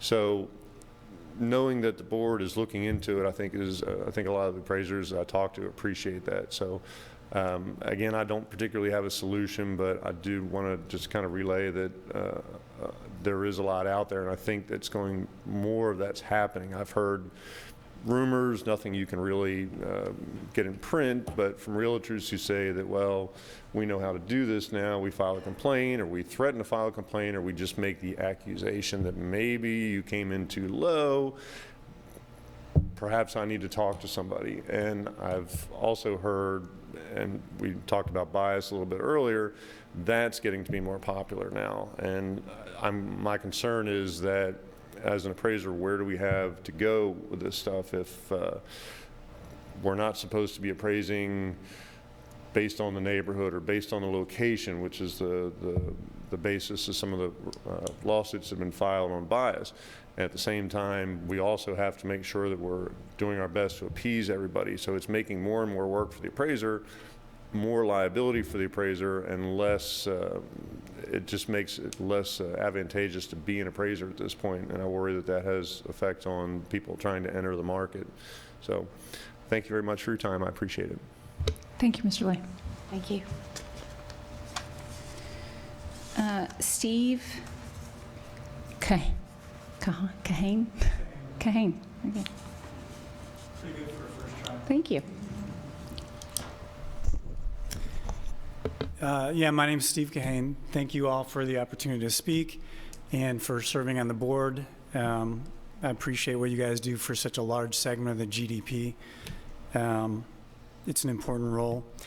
I'm the vice president for the Association of Texas Appraisers, and on behalf of ATA, I just wanted to extend an offer to act as a sounding board, to offer to help in any way we can. You guys are practicing appraisers, so you have your own opinions and stuff, but we have a pretty good sized membership. Maybe we can poll them, just any way that we can help, we'd like to extend that. Speaking for myself, I've been an appraiser for 23 years, a certified residential appraiser, and I had a few thoughts about the complaints because you guys noticed or mentioned that the volume of complaints has increased significantly. From 170 in 2019 to 301 this past year. And you mentioned that the increase in real estate activity, but one other change is that on our license now, it says to file a complaint, and there's a hyperlink on the license, which makes it, as easy as clicking on that hyperlink. And that happened in 2020. So in 2020, the complaints went up 23%, but not everyone's license was renewed in that period of time. So I'm wondering if maybe that wasn't one of the things that increased the number of complaints. There's an old piece of advice that you never want to respond to an aggravating email or text right away. You want to wait, give it some time. You might respond rashly. And I think that someone who reads an appraisal report and is mad because they didn't get the value they were looking for, they don't have that 10 minutes to go to the website and look it up. It's right there at the end of the report. Click here.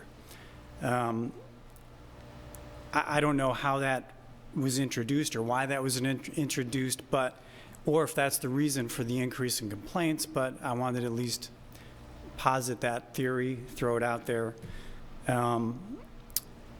You guys have some stats about the breakdown by source. Consumers are 70% of complaints. That's consistent with other states. In 2018, I wrote an article for Working RE magazine about complaints. I surveyed some other states, and that's pretty consistent. Arkansas, it was 89.9% were filed by consumers. Most consumers aren't aware of USPAP. They don't know of USPAP violations. They're generally mad about an appraised value. And in Illinois, for example, they have 4,000 appraisers licensed in the state. So not as big as Texas, but a pretty good size state. They had 52 complaints filed last year. That's a pretty significant difference between 52 and 301. So what is it that they're doing differently, or how are they seeing it differently? I don't have an answer for that, but I do have one thing that might explain it after talking to them. I think they may have a different view of the scope of Title number 11, Policy Statement 7, where it just says that you don't just address the USPAP complaint or in the violation of the complaint, but to review the entire appraisal and work file for any other USPAP violations.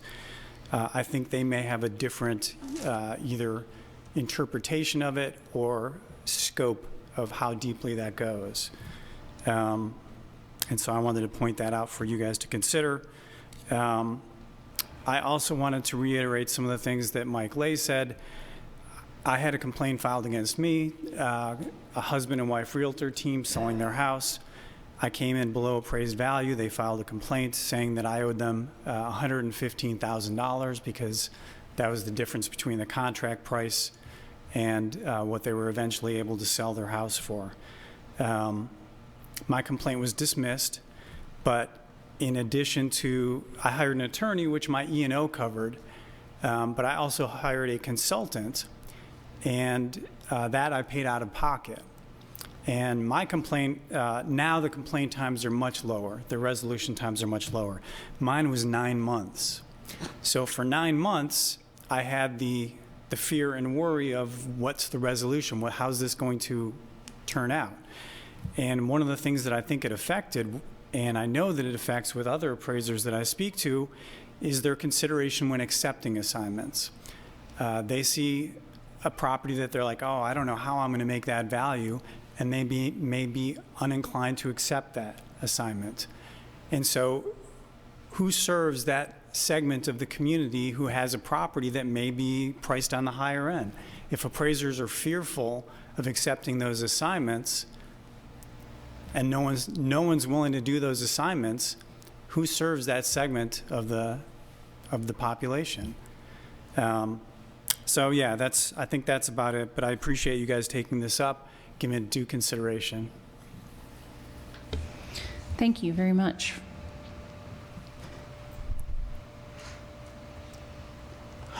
Mr. Bobby Crisp.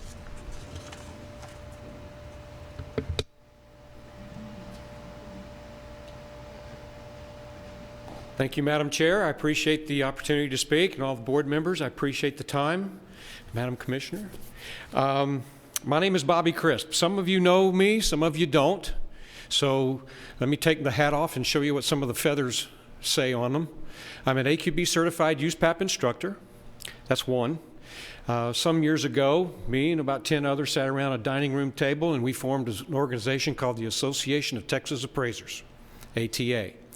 We were well over 426. I asked my vice president. I'm past president of that organization twice. Don't know why they wanted me a second time, but they did. Then they got tired of me running for it, so they made me the chairman of the board so I wouldn't run anymore. So now I'm on their board all permanently.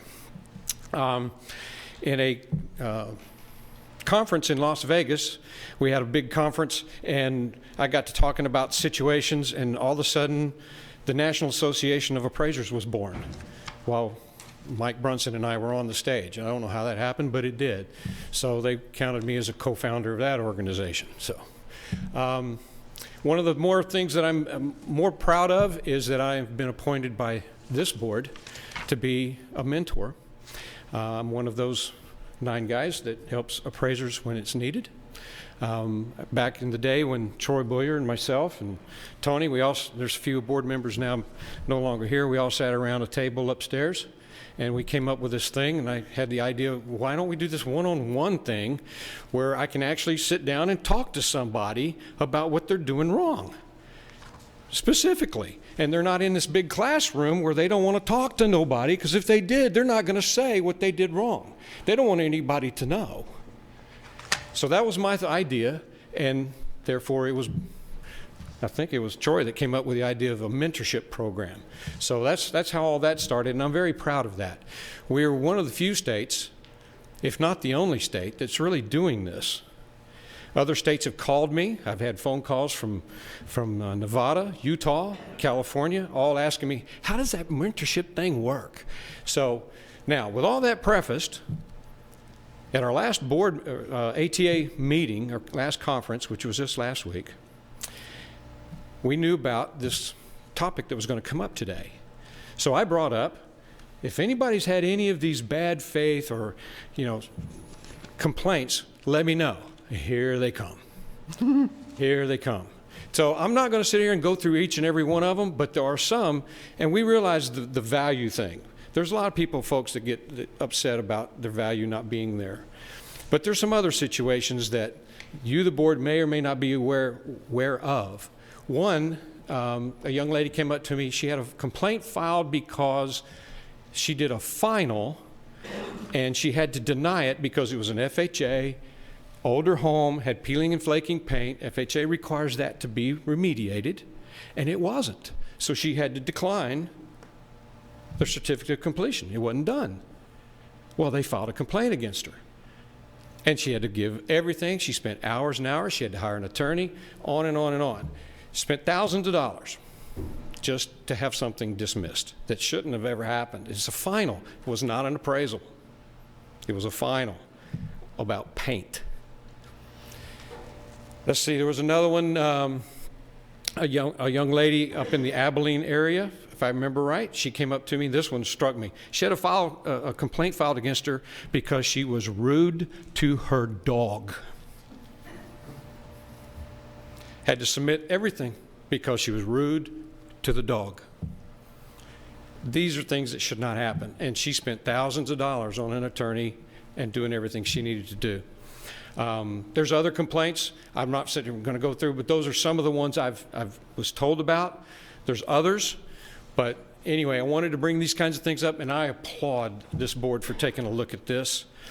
Actually, I talked with a friend of mine during that conference.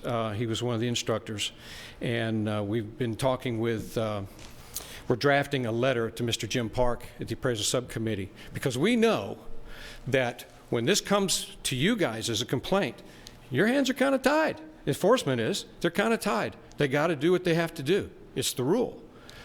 So maybe it's the rule that we need to look at from their end. So I don't know if that's going to fix anything or if that can help anything. They may look at it and just toss it in the trash can. I don't know.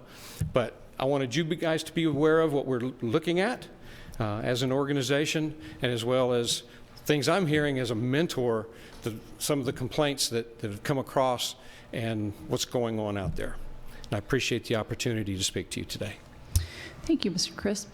I will say that I, too, at some point when I first started and I heard, well, that we have to do that because policy statement this and policy statement that. And so I went, who writes the policy statements? And then I did, as I usually do, and got down the rabbit hole and started comparing 2003 to 2015 and to 2018 and the changes of the policy statements over time, and sort of chasing it back to the beginning. And I realized that someone took this much code of FIREA and wrote this huge document of their interpretation. And I couldn't really get a good answer on whose interpretation is that? Is that a staff person at the federal level? Is that the ASC board? Is it the foundation? Who is that? And I never really could get a real good handle on how those were written, but I think that you're right. That's the purpose of why we're here, is that statement 7 that says we have to investigate everything. And I know in the conversations we've had in the past with the ASC, they are adamant about that is something that they check for and that they tell us that we can't deviate from, with the exception of having it in our statute about the bad faith complaint. So I'm with you on that. Let's chase it back to where this started. Right. Yeah. Thank you. Thank you. And our last comment comes from Brian Marlowe.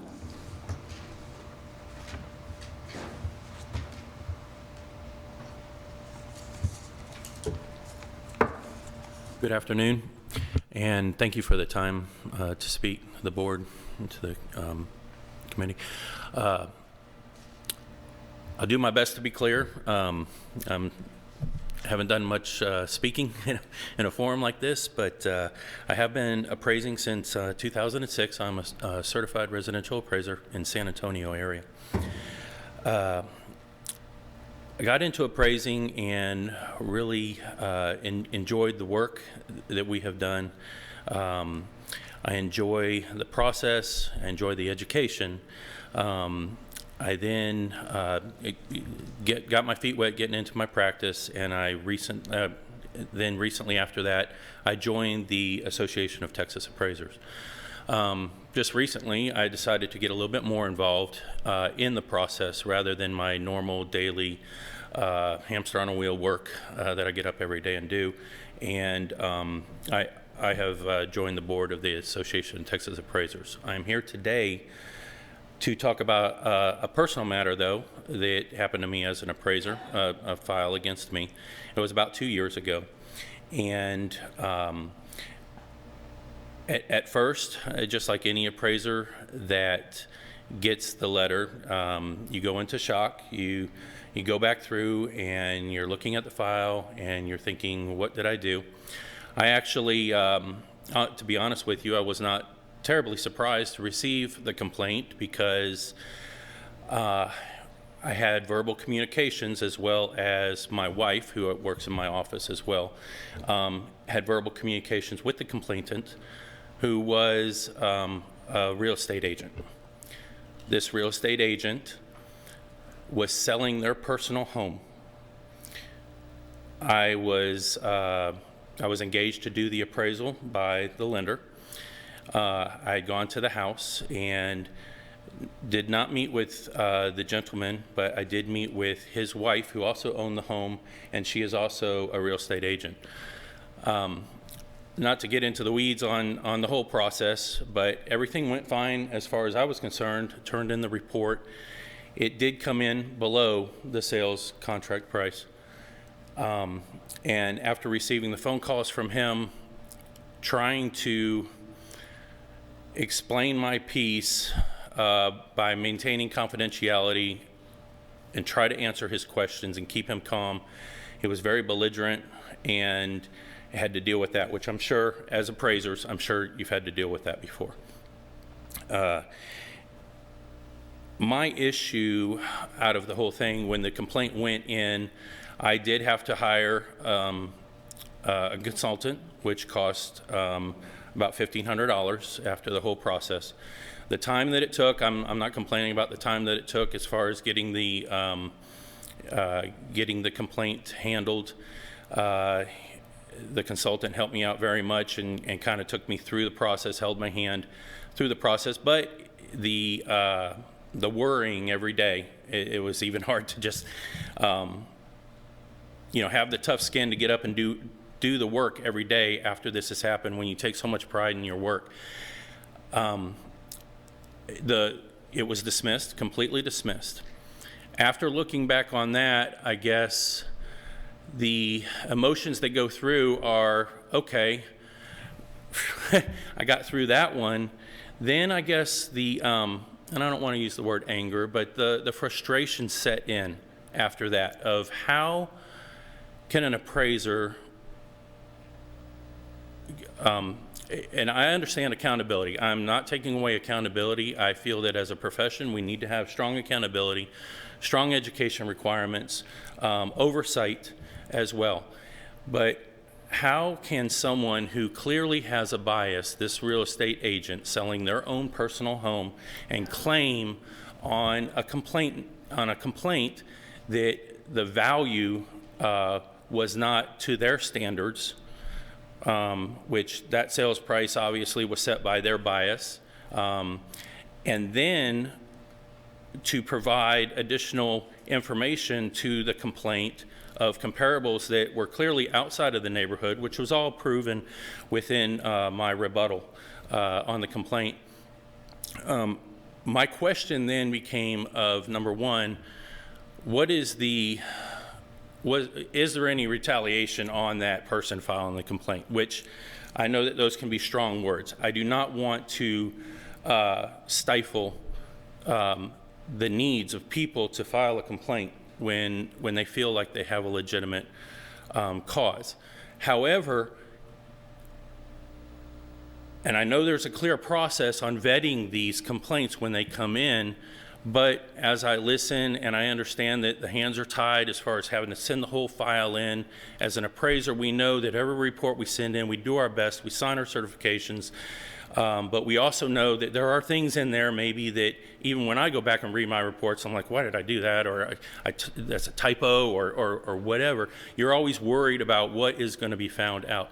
And the fact that you had to be exposed, you had to expose your whole file to the chance that there was an oversight in your report, possibly a USPAT violation or such, when it was a complaint that should have never been there in the first place. I guess that's where I take my stance is I applaud the effort on looking at these bad faith comments. I'm definitely in favor of the board seeking this. But it stems a lot of different questions, is where do we go from there when that is found out? And what is the obligation, especially for not necessarily the general public who might not know all the procedures, but another professional in the real estate industry, like a real estate agent, who is bound by bias and ethics and all these things, and they're clearly just doing this out of spite, or because maybe they called my office and they didn't get the right response from me, or have me cave to their complaints.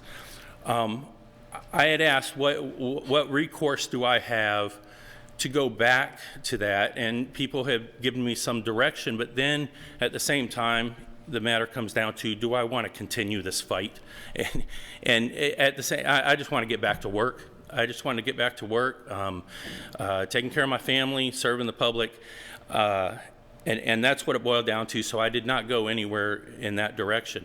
However, as a board, we should look at, we should consider that. What is the recourse after something has been found maybe filed in the wrong context? Or, to preface that, how did it even get here? And our intake process. And I've been to many meetings where TALCB has come to our ATA meetings, and I've heard them talk about the intake process, and I've listened to it. As an appraiser, sometimes you're like, well, I hope I never have to deal with that. But now that this has happened, I actually am more interested in how do we weed out these from the start. And as we're looking at complaints filed in bad faith, maybe couple that with going back and looking at our intake process to make sure that, did this even need to get this far? And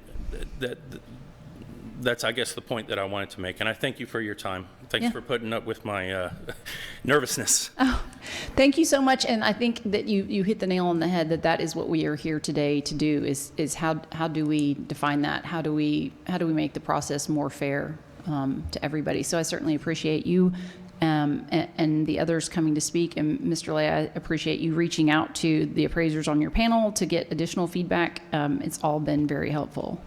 Thank you. Mr. Bolton.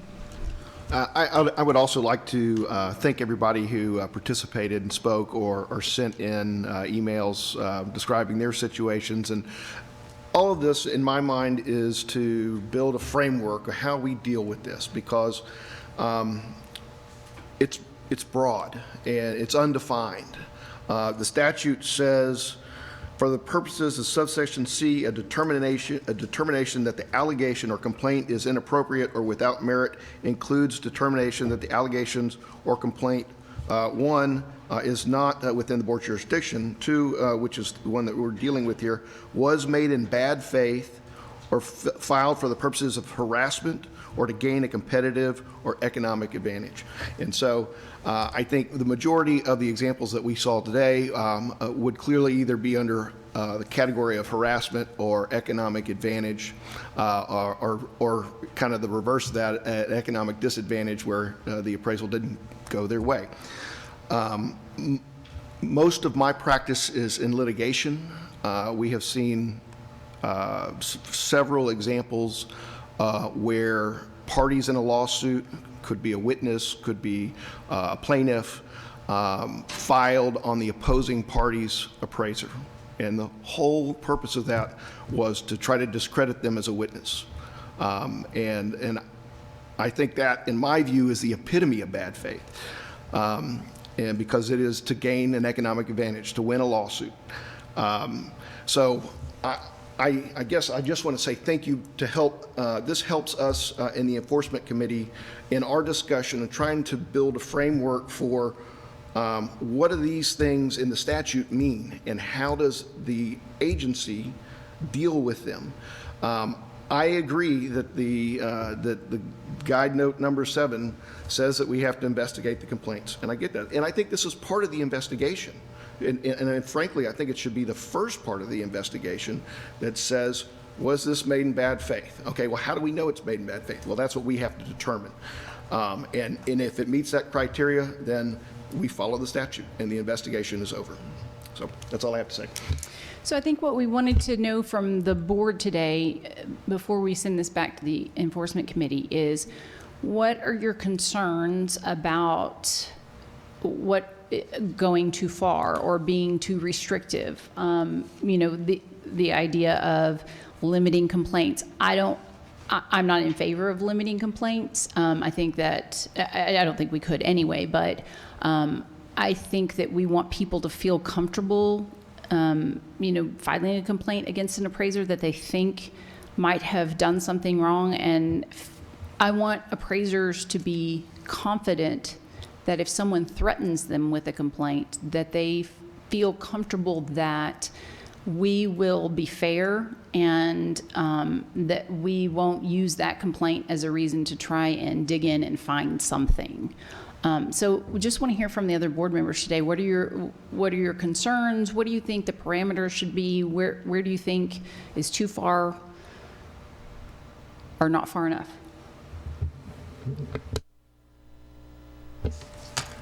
I've been listening to all the sides and trying to be compassionate as well as understand, you know, and I too believe that that we need oversight and that bad apples need to be weeded out. But at the same time, you know, I understand the stress and the finances. I'm just wondering, you know, and I think there are mechanisms just in that first step when you receive that complaint you know, to take the time, because ultimately you're saving time, but to listen to the complaint and try to see where it's coming from and the motive of that. Just in the first intake, you know, maybe it's providing more proof. Maybe it seems to me that it's so easy to file a complaint. Maybe if there's a more difficult or a deeper dive on the motives. Is it economic? I mean, is it a competitive advantage for a lawsuit, a legal problem? Maybe a monetary filing should be involved with it, something that you get back. Or how is it that we could limit people from just reaching out and making a complaint, as they said, just as a secondhand nature, because they know it's available? And when does it become personal? Obviously, everything that I've seen, but I know that there are real legitimate filings, and I want those to go through. But I would like to take the personal vendetta away from this, and I think it's by reading the complaint. And if you don't have enough proof, to go back, you know, us as a board or the person intaking it, to discuss it before it ever becomes, you know, filed and goes on the appraiser's record. Or that's my thought. Right. Even, you know, a lot of them are value issues, but we saw one recently that the value came in way under contract, and it turns out that, you know, they had several backup offers, and they ended up selling it for almost the original contract price when the original one fell through because of the appraisal. And it, you know, that helped us identify somebody that had some serious deficiencies in their report. So again, and when we talk about how do we find these, if it's value related, that doesn't mean that it's a bad faith complaint, just because it's sometimes that's, you know, a bad appraisal will have a bad value, right? So how do we sort through the difference between the ones that are filed, you know, because it's truly the wrong value or because it's a problematic report? Well, as a public member, I could weigh in on this. Please. Since I'm not an appraiser, and I want to say thank you to all the gentlemen that spoke, and I hear what you're saying 100%. It makes sense to me. So if I'm hearing correctly, a lot of the frustration is that, hey, you're doing your job, and it's very easy for someone to threaten me or feel threatened and click on and while I'm worrying about it. So essentially whoever makes the complaint isn't on the hook so much. So Martha Gale said something that maybe there should be or possibly a monetary something involved, or somehow or another that if you do make a complaint, it's not just so easy as click on this hyperlink and then you're having to deal with it essentially for 9 months or whatever it is, and then whoever filed the complaint really isn't so much. It's kind of, they just filed the complaint, and then y'all are really y'all are the ones having to deal with it a lot more. So that's something, I guess, maybe an enforcement that we could tackle. I don't know, but I appreciate what y'all are saying, and I hear it. So I believe there should be, if you're going to register a complaint, then you should be on the hook a little bit more than what they are. There's no skin in the game, essentially, if you just click on this, but y'all are dealing with it. So it's a very strange thing.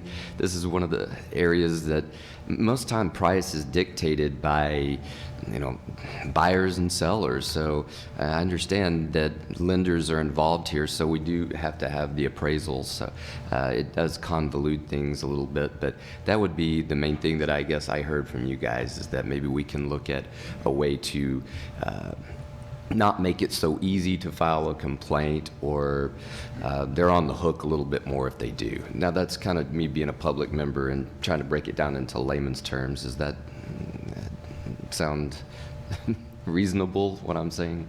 Responsibility. Yeah, there you go. Responsibility would be a good way to quantify it. Well, I'll just go ahead and put it out there, and I'll be the most unpopular one in the group after this, but that's okay. when I look at this situation, I'm looking at a lot more than just somebody being unhappy about the value. And even looking at an appraisal report, I know that everybody violates USPAP every single day in every report. We do. Somewhere along the way, you violate USPAP. And I have a big disagreement on the federal level, and that is if there's a complaint and it's about value, first of all, I'm looking at the appraiser. They are unbiased. They're giving an unbiased opinion. Everybody else associated with the transaction is an advocate. Even the realtors are an advocate. That's their job, to be an advocate. So that also just, that plus the amount of turnaround times that are required for residential appraisals, I can see where the time factor also creates mistakes. So I take the approach that the appraiser didn't use the worst sales that they could find. They used the best sales they could find to find the value. And I've had complaints filed against me. Not filed, excuse me, threats of complaints filed against me. And I just say, and I know this doesn't help the residential end, but I said, here it is. I can give you the form if you want to file the complaint. Okay? But I've also had a point in time where it was a developer that was also a realtor that was pushing on bordering on filing a complaint. And I said, well, Mr. So-and-so, I tell you what, I just don't want to get involved in your price fixing. And boy, did that cool the jets down real fast. And so even when we get the complaints, I look at it from an overall viewpoint, not just the fact that a complaint's been made, but the feds say, okay, not only do you investigate the complaint, take the whole file in, and if you find USPAP violations, mark them up for that too. I disagree with that. That's just all, that's it. I'll just go on record. I'm in disagreement with that because we're all human. We all have time. We all have, we're born to make mistakes. Nobody's perfect. And I just try to approach it that way. And when my trainees start reviewing reports and they get hung up and hit snags on little details, I ask them, did that mistake make a difference in the overall value? If the answer is no, it does not make a difference to the value conclusion, I say send it on down to the client. Let's get this gone. There's somebody waiting to get a loan on this. I'm not going to ask them to go back and go, will you please fix this, even though it's not a material, but it did violate USPAP? So that's kind of my position. Mark, something that's interesting is that the guide note does say that we investigate all complaints, but there in a question and answer in 2000, and I tried to find this the other day, I can't find it. I know I gave it to Chelsea at one time, but the ASC, an appraiser asked, basically said, why do you have to do do they have to do such a deep dive on this? And the ASC's response was, they do not have to do a deep dive.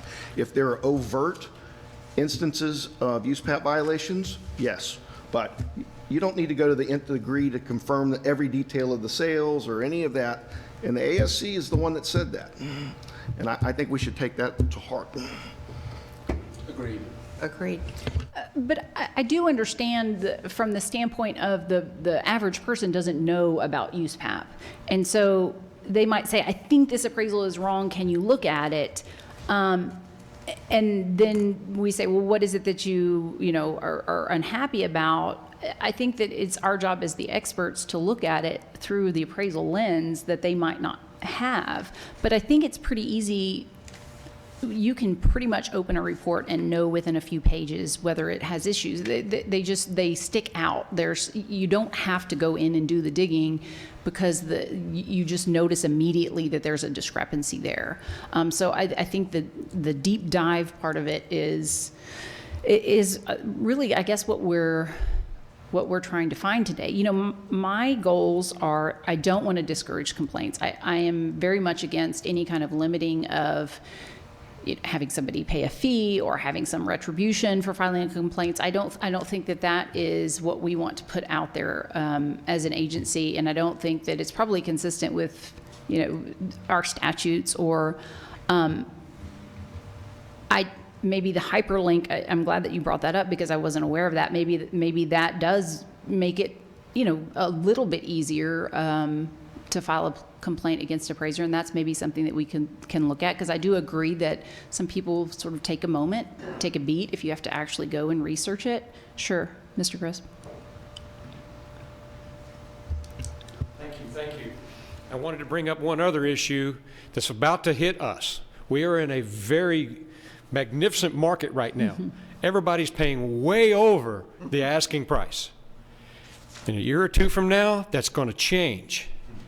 The house that just sold for $800,000, they might get lucky if they get $600,000. Complaints are going to go through the roof. And y'all as a board need to be aware of that. It's coming. It's coming.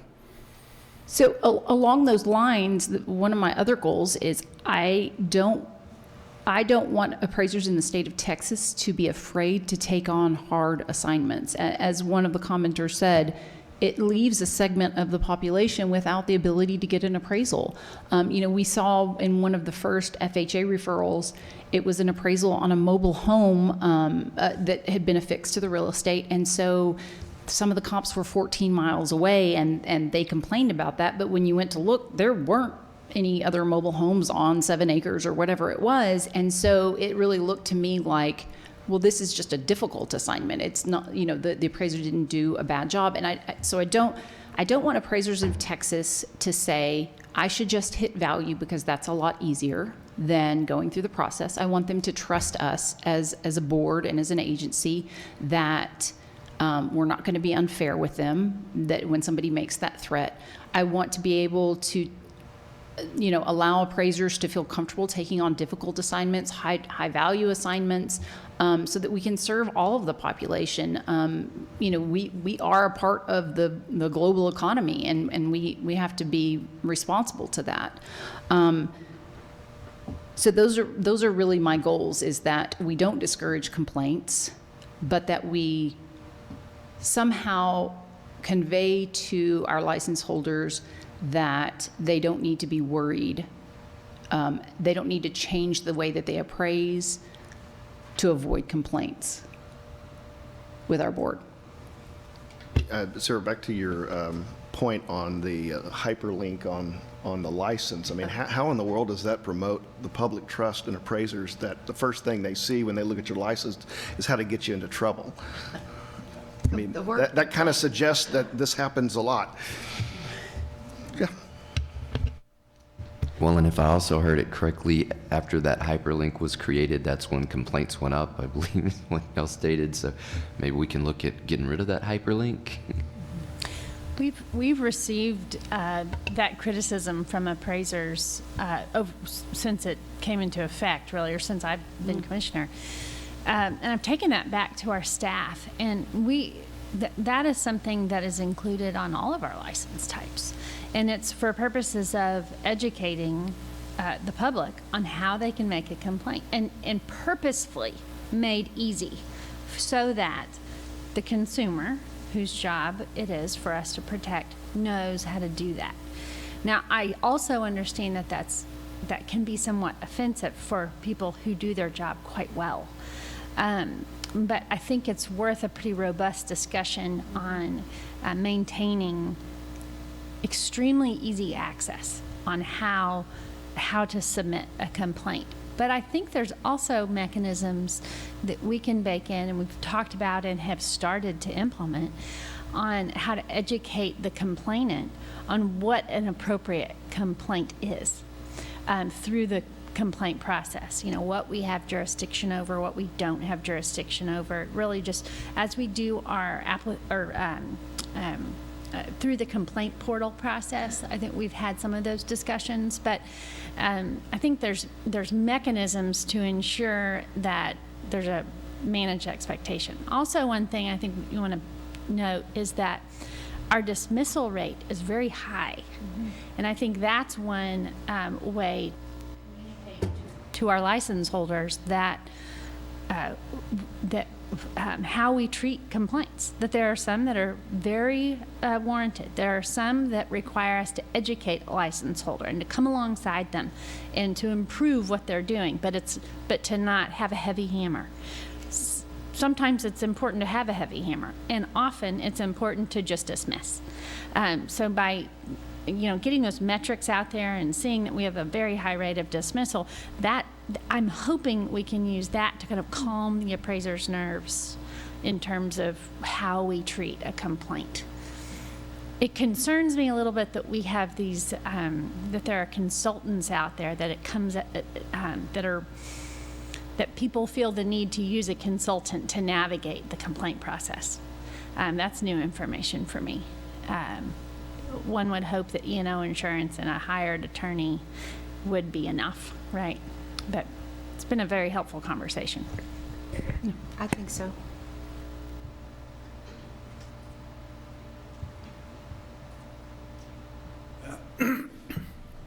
Yeah, just a couple of things to be clear. The hyperlink is like in a PDF version of the report, depending on how it's printed, it says to file a complaint on the license, and it's a link to the TALCB website.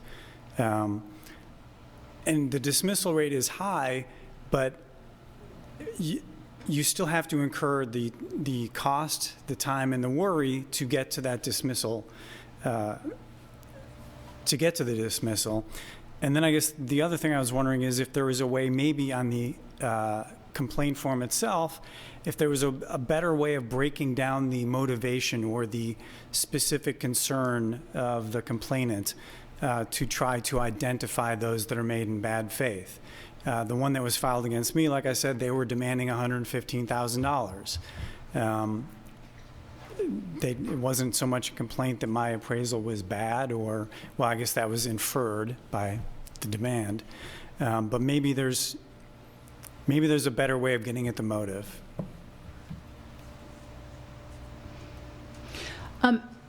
Along those lines, I totally agree with you on the license or the certificate, that there is some identification that this is a regulated industry and there are people that oversee this industry so that we don't go rogue.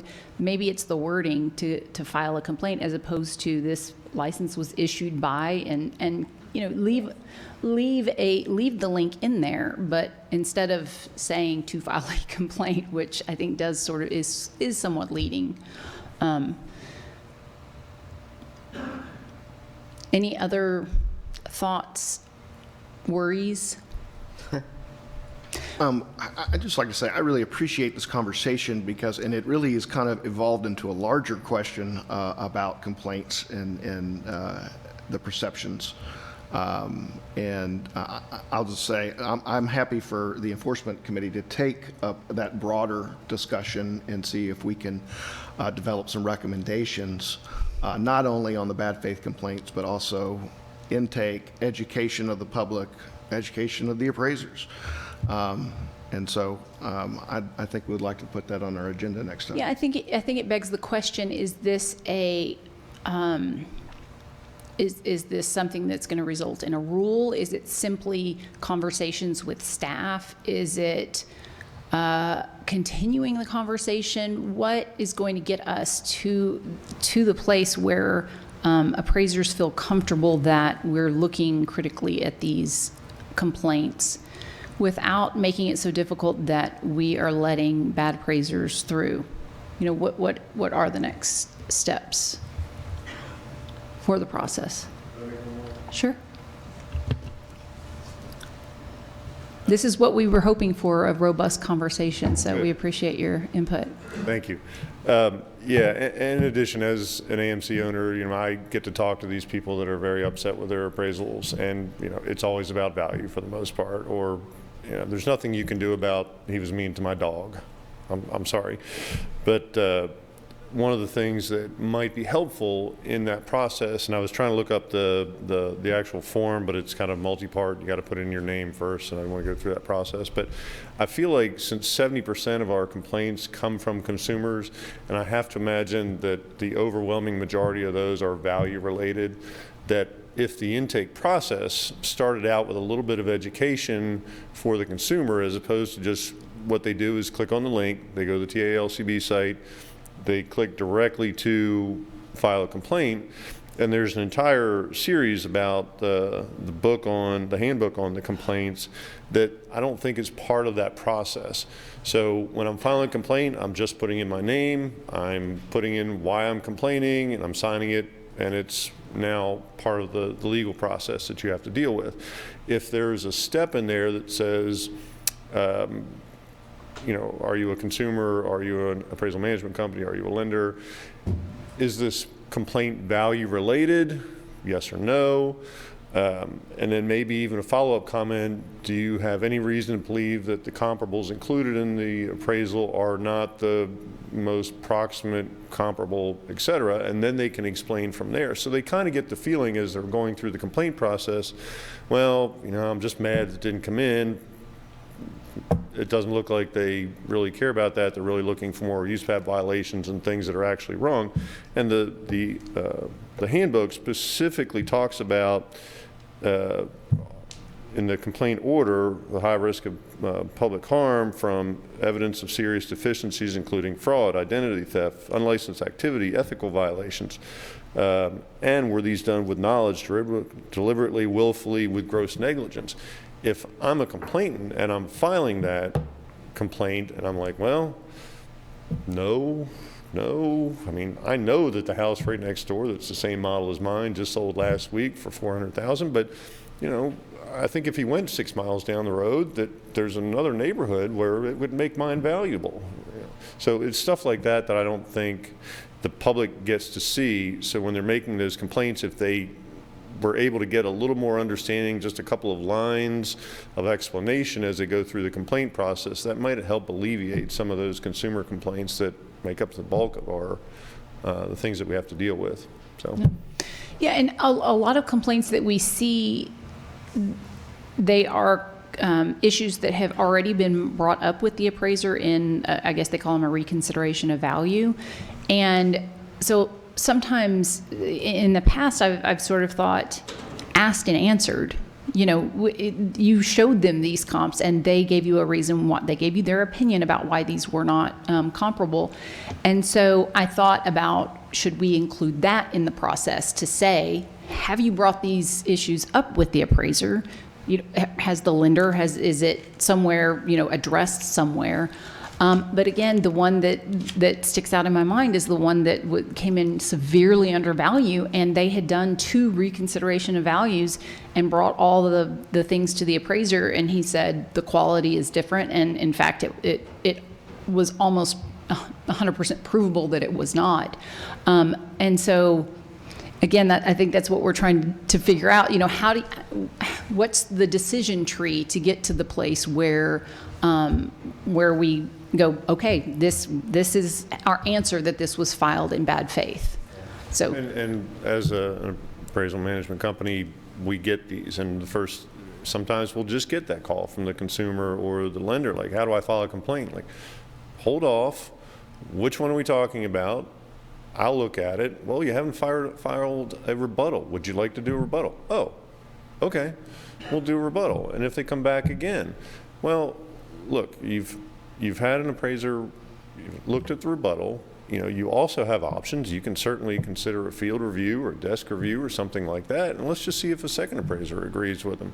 Before you go through this complaint process and start dragging everybody down, let's do that first. So a lot of times that'll alleviate a lot of that.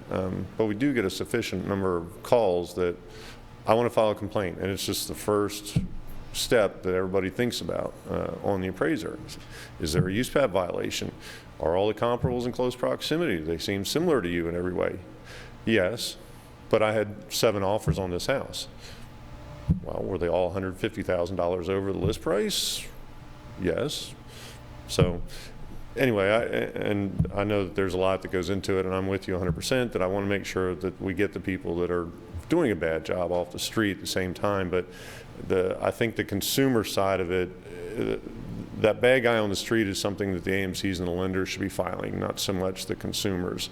They won't know, right? I mean, they may have a gut feeling what their house is worth, but you know, I think my house is worth more than it probably is too. But I'd like to see if we could focus on some way to work with that consumer group that makes up such a large contingent of it, so that they understand the process. And it's not that we are trying to hurt them. We're just doing our jobs, and I have no doubt that someone will pay that amount for your house. I can't prove it, but what the data says, but I know there's people coming here offering $100,000 more than what the house next door just sold for. So I think included in that consumer group is also realtors, isn't it? Right, people that don't understand the process. Well, or actual end users that have been encouraged by their realtor to do it. So along those lines, I will say that probably in the reconsideration of values, when there's a robust response within the report, that helps us as well. And you know, I know that for appraisers, it's like, okay, I'm going to go to more work talking about why I didn't use a comp. Then I get that, but I will just mention that if there is a robust response included in an addendum to the report showing that they've been through the process of the reconsideration of value, that obviously helps us to triage it much more quickly as well, because they're kind of doing our research for us. Again, take that, as you will. Thank you. Any other comments? Anything else that you would like to hear from the board before you continue on this journey, Mr. Bolton? No, but I do like the idea of a decision tree that says, okay, through this process, was this in litigation? Yes. Okay. Who filed it? An opposing party. Or is this for lending purposes? Was it filed by the realtor? That to try to narrow down a likely motivation for doing so. So I think I'd like to explore that in the committee if you guys are on board with that. Okay, that's all I have to say. Thank you. I will say, go ahead and come up, Mr. Chris. I will say that I do not want to discourage end user consumers from filing complaints. Although they might not be appraisal experts, I don't think that means that their voices shouldn't be heard. One last thing, Steve Kane mentioned this, he stated, I wanted to restate it. The ATA would love to have a seat at your table in giving any kind of aid and help that we can, because that's what we've always been about, is the education for appraisers. But I think this is education that needs to go beyond just the appraiser. I think this is education for everyone that's necessary, and we would like to be of help. Absolutely. We will reach out. Yeah, we appreciate that very much. I think that a decision tree would be extremely helpful. Again, this is about us restoring confidence with our license holders and also being good stewards of the resources of the board, because complaints are obviously pretty much mostly what we do as an agency, and they're very draining, and it takes a while to get to the right answer on these complaints. Thank you again, everyone, for the written comments. And if you're listening today online, feel free to send us additional written comments. This is an ongoing discussion, and so today's not your last day to have input. Okay, this moves us back to agenda item number 20, the executive session to discuss pending litigation or receive advice of legal counsel pursuant to Texas Government Code 551071. I will say it is 11:30, so we're at 2.5 hours right now. So go ahead, Ms. Santos. I'll finish reading the rest. We're at 2.5 hours. We will take a short break and then go into executive session. But I just, before everyone jumps up and leaves, so the clock stops as far as continuing at hours, and then it will stop again once we get back in. So the time is 11:30 exactly. The board will now go into executive session to obtain the advice and legal counsel or discuss pending or contemplated litigation, including settlement offers and enforcement actions pursuant to Texas Government Code 551071 and personnel matters pursuant to Texas Government Code 551074. We anticipate returning to open session in approximately 45 minutes, so that would be 12:15.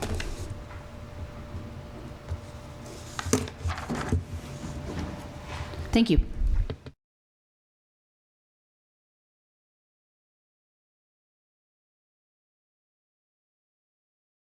Back from executive session and reconvening in open session. I would like to note for the record that Ms. Reed Lynch has left the building.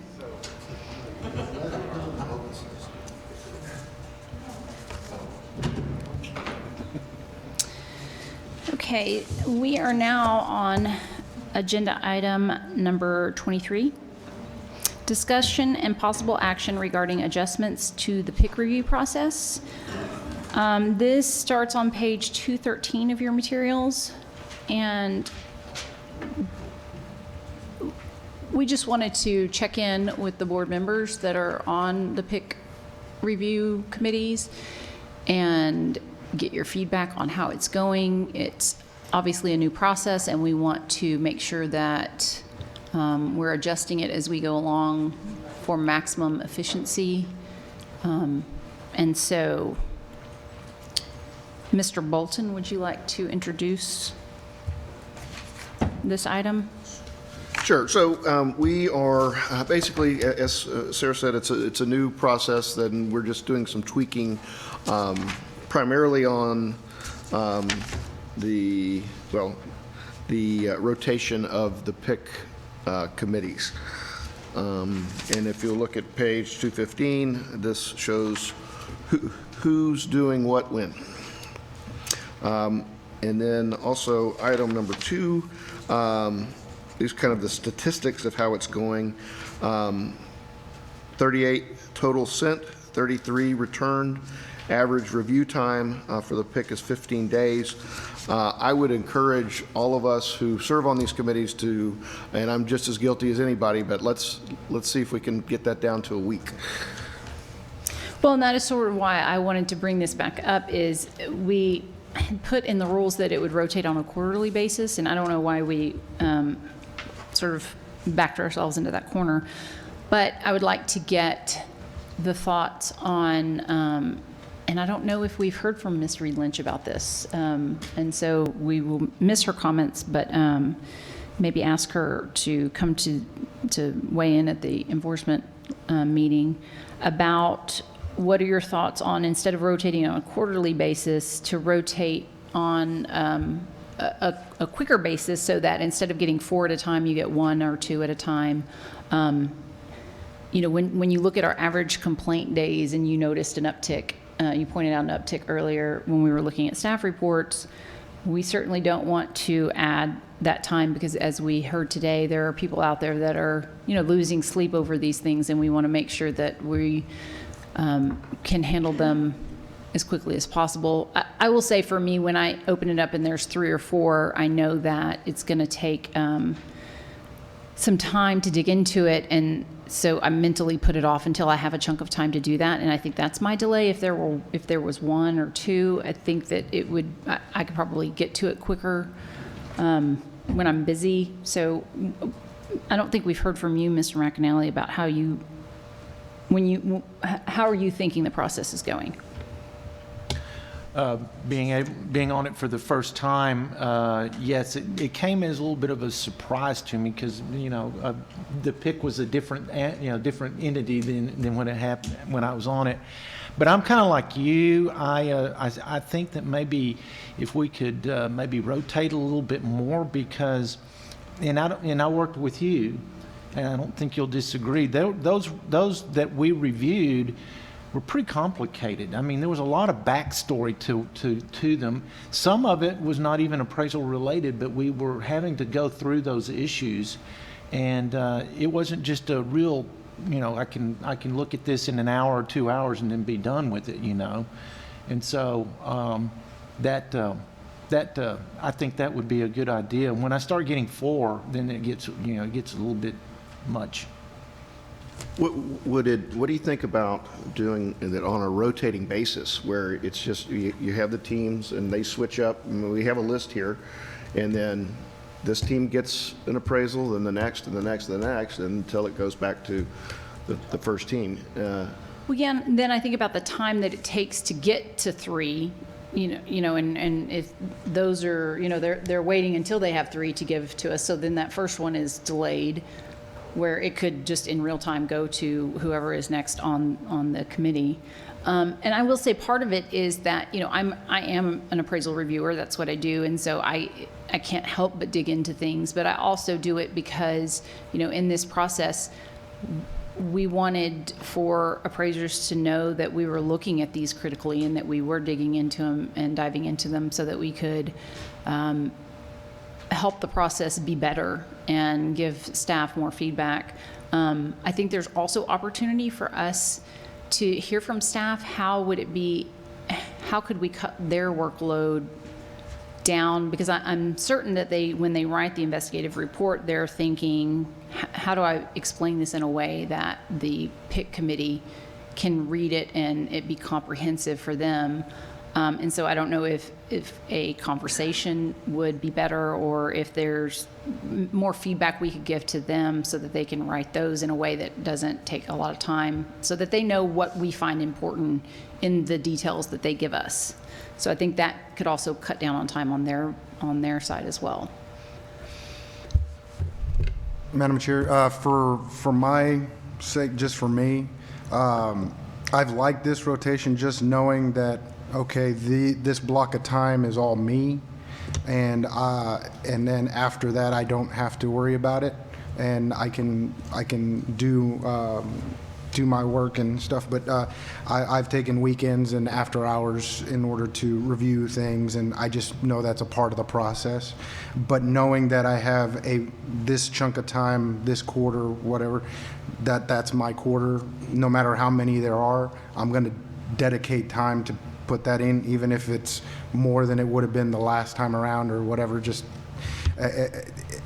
for me, if we were to go to some sort of process where it's kind of a pick and choose or something, I've expressed it before, I'm going to pick as fast as possible, get as many out and taken by me out of the way to get it done, take that time that I need on the front end, and because I like to have things complete, and I don't like to procrastinate, so I want to make sure that I get them all taken care of at the onset.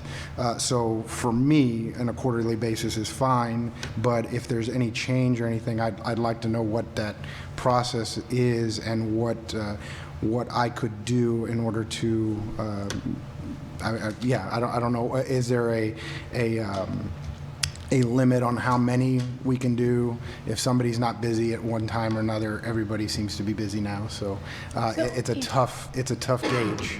Yeah, I'm trying to think per quarter about how many are we looking at. I want to say, what did we do this last time? I think it was 7, 8, 9, maybe. 8 or 9. 8 or 9. So if we were spreading it out more evenly, then that would mean per quarter you would see 2 per quarter over the whole year. And so you wouldn't have time off, so to speak.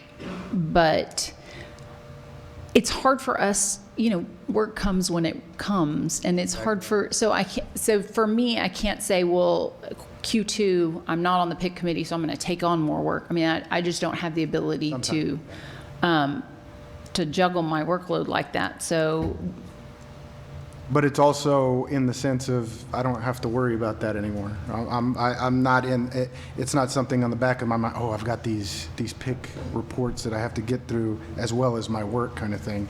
Whereas if we were to kind of go at a two at a time, when is that going to happen? I'll just take the first 2 that come in just so I can get it out of the way. Right. That's just my mentality. That's the way I work. That's something get it done. And that we didn't really discuss, that when it's a different makeup of the board, is there, what if someone just says, I don't have time to do this? That do we have the ability to, whatever, our rule needs to be more flexible, maybe. I'm all about flexibility in this. I mean, I think it needs to be whatever the composition of the board wants it to be, and have the rules in place that are broad enough for them to do that. We don't have any policies on how you actually do this other than you sign the form, right. And it's up to the PIC committee to decide how they arrive at their conclusion or the recommendation. And so, yeah, and I think that we could do the same thing with the rotation. Let's make it whatever the board at that time wants it to be. I think the rotation and the fact that sometimes I'm with Mr. McAnally and sometimes I'm with Mr. Bolton, I think that feels more fair. It feels more judicious, I guess. So I want to make sure that we keep that, but I also do want to be respectful of the time of any appraiser members who do need to I can't do any this, month or this quarter. So in a way to figure out how to balance those two things, how do we make sure that each appraiser respondent is getting a fair representation from the board? So I think maybe if you will follow up with Ms. Reed Lynch and get her feedback, and then at the enforcement level, take into account Mr. Castro's concerns and figure out how, and we don't have the ability to change this rule today. It's not on the agenda for change. So when's the last time that we opened this rule? This is actually in the chapter that was just opened up for quadrennial review, so the timing is sort of ripe to take that into consideration, or these changes in consideration when we review this chapter, and then the next meeting, potential changes could be proposed. Okay, very good. Do you have enough feedback from the board to consider this on a more micro level at committee? Yeah. Okay. I also would love for you, Director Tran, to get some feedback from your staff that if we are going to make some changes, that we consider staff's input as well before the Enforcement Committee meeting. While we're on the topic, I did want to mention that it was a long process to get to the PIC reviews, and it took a lot of input and a lot of deliberation. We talked to people that were on the board 15 years ago about what the original PIC reviews were, and so I just want to acknowledge kind of the work on behalf of staff that put into this process, because I think that it has made us a stronger agency. I think that it's given our license holders a little bit more confidence in the process. And I appreciate everybody's time to read all these reports and put a lot of effort into it, because I think that it's just been beneficial for everybody overall. So I appreciate everybody. And I appreciate the commissioner on going down this path with us, because I know it was a big ask. So no motion, no action by the board for this item. Any other discussion on the PIC reviews? Okay. Agenda item number 24 is the discussion regarding the ASC state offsite assessment. We sort of talked about this earlier. We did, and I just wanted to kind of queue up Melissa Tran for any update she wants to give, but to just say that again, I'm very proud of our staff, that the results were all good. We expect for a letter to come out in a couple of weeks that will direct us to really just make some system tweaks. Nothing terribly substantive, and certainly nothing, or I should say, nothing substantive in nature that causes us to feel like we're not performing well. Yeah, I think just to share a couple of the findings that they had. So as Commissioner Buchholz said, there were no issues with our Appraiser program. The AMC program is new, so they took a deeper dive into that this year. And really the only suggestions that they had were really just cleanup items, some clarifications in the rule and in the applications, and I expect no impact to processing times. So we will work on those suggestions over the next couple months and bring them to the appropriate committees. And so when this time around, because it was remote, did they ask for files, enforcement files, and what did they ask for?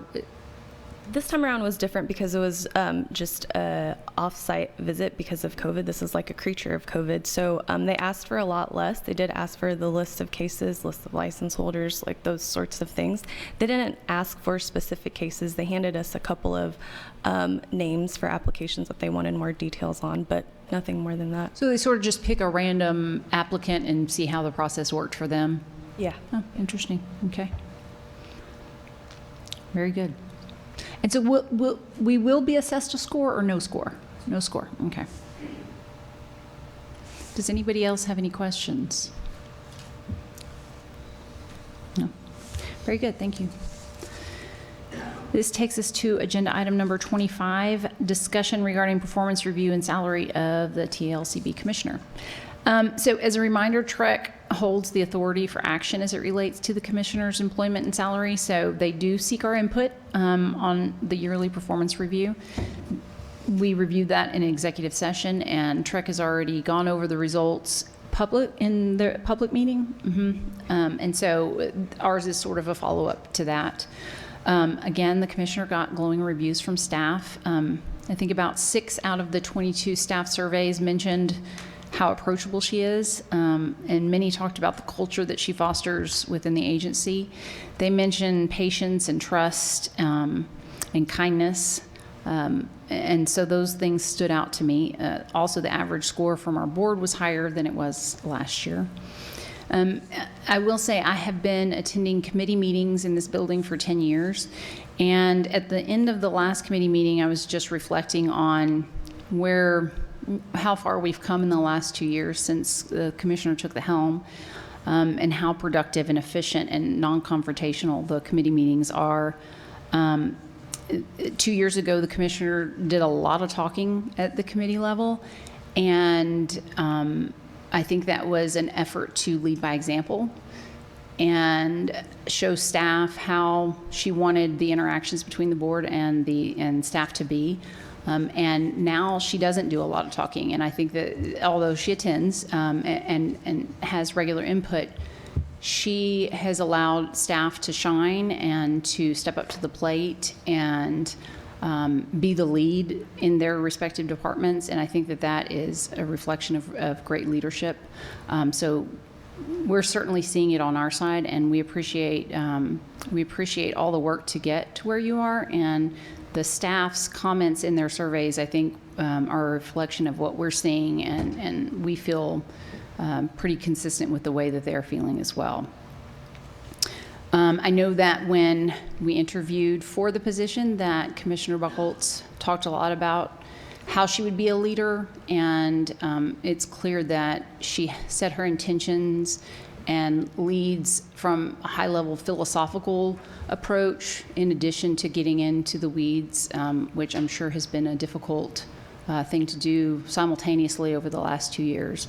But it certainly has shown that you have accomplished that.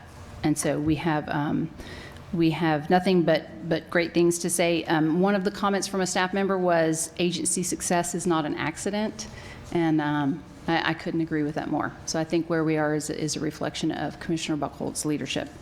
I'll open the floor to any other comments from the board.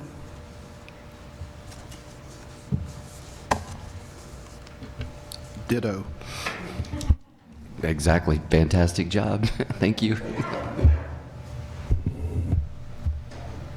With no further discussion, we will move on to agenda item number 26, discussion and possible action regarding agenda items for future meetings.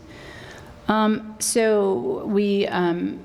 think Perea is definitely going to be on the next agenda item. Also, bias is something that probably at the education committee meeting we need to talk about, if that's something that we need to pick up.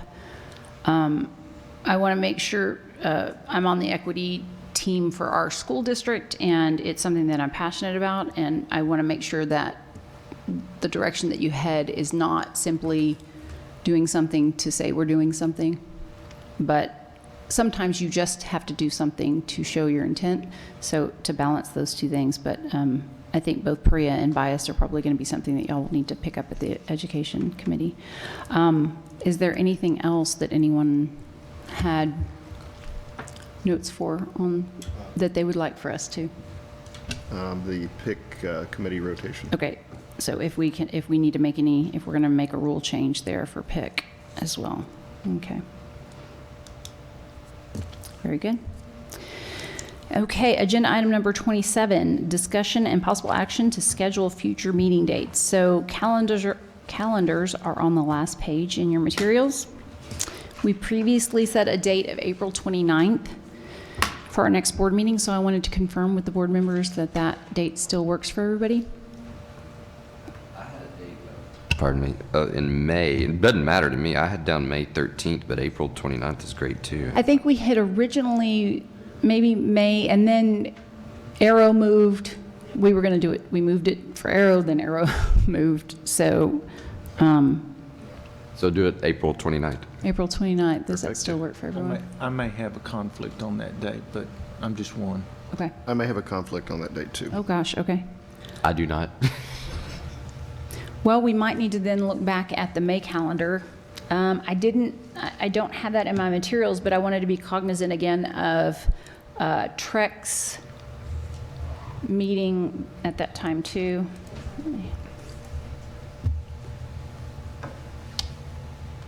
Next meeting is May 2nd. Okay. And Mother's Day is the 8th. And Aero is 13th. Is Scott DiBiase? Scott, is the ASC going to have a meeting before Aero in San Antonio, do we know? I believe that the foundation is doing some sort of training program on Friday. On the 13th? Okay. The morning of, and then the Aero will start in the afternoon? I believe so. Okay. Thoughts on then scheduling a meeting for Thursday, the 12th? That's fine with me. Works for, okay, of course, we'll have to confirm with the room and the 3 members that are not here as well. And I potentially have a deposition that day. Okay. Actually, that whole week I've got blocked off. I haven't heard back yet. Okay. So what about the 6th? That is Mother's Day weekend. I don't know if that, do a lot of people travel for that? I can do that. I'm good with this. I'm pretty flexible. Not Mother's Day. 6th. That is always not my intention to have it the same week as Trek, but that might be the only option. Because I think even if we, the 20th with graduation is just, and then I guess maybe the 19th could be a backup date to the 6th. 19th. Okay, so May 6th. I'm in trial the 19th, sorry. Okay. May 6th is the date that we're going to shoot for. Got to check on the room and check with the other 3 board members who are not present. Go to Maya day before. Yeah, that's a good one. And then Ms. Frederick, if you could, once that's confirmed, make sure that we send out a confirmation for everybody as soon as possible so that nobody shows up here on the 29th. Speaking of myself. Okay, so then we can also set a tentative date for the August board meeting. So the 8th and 9th of August are Trek meeting dates. Do I have that correct?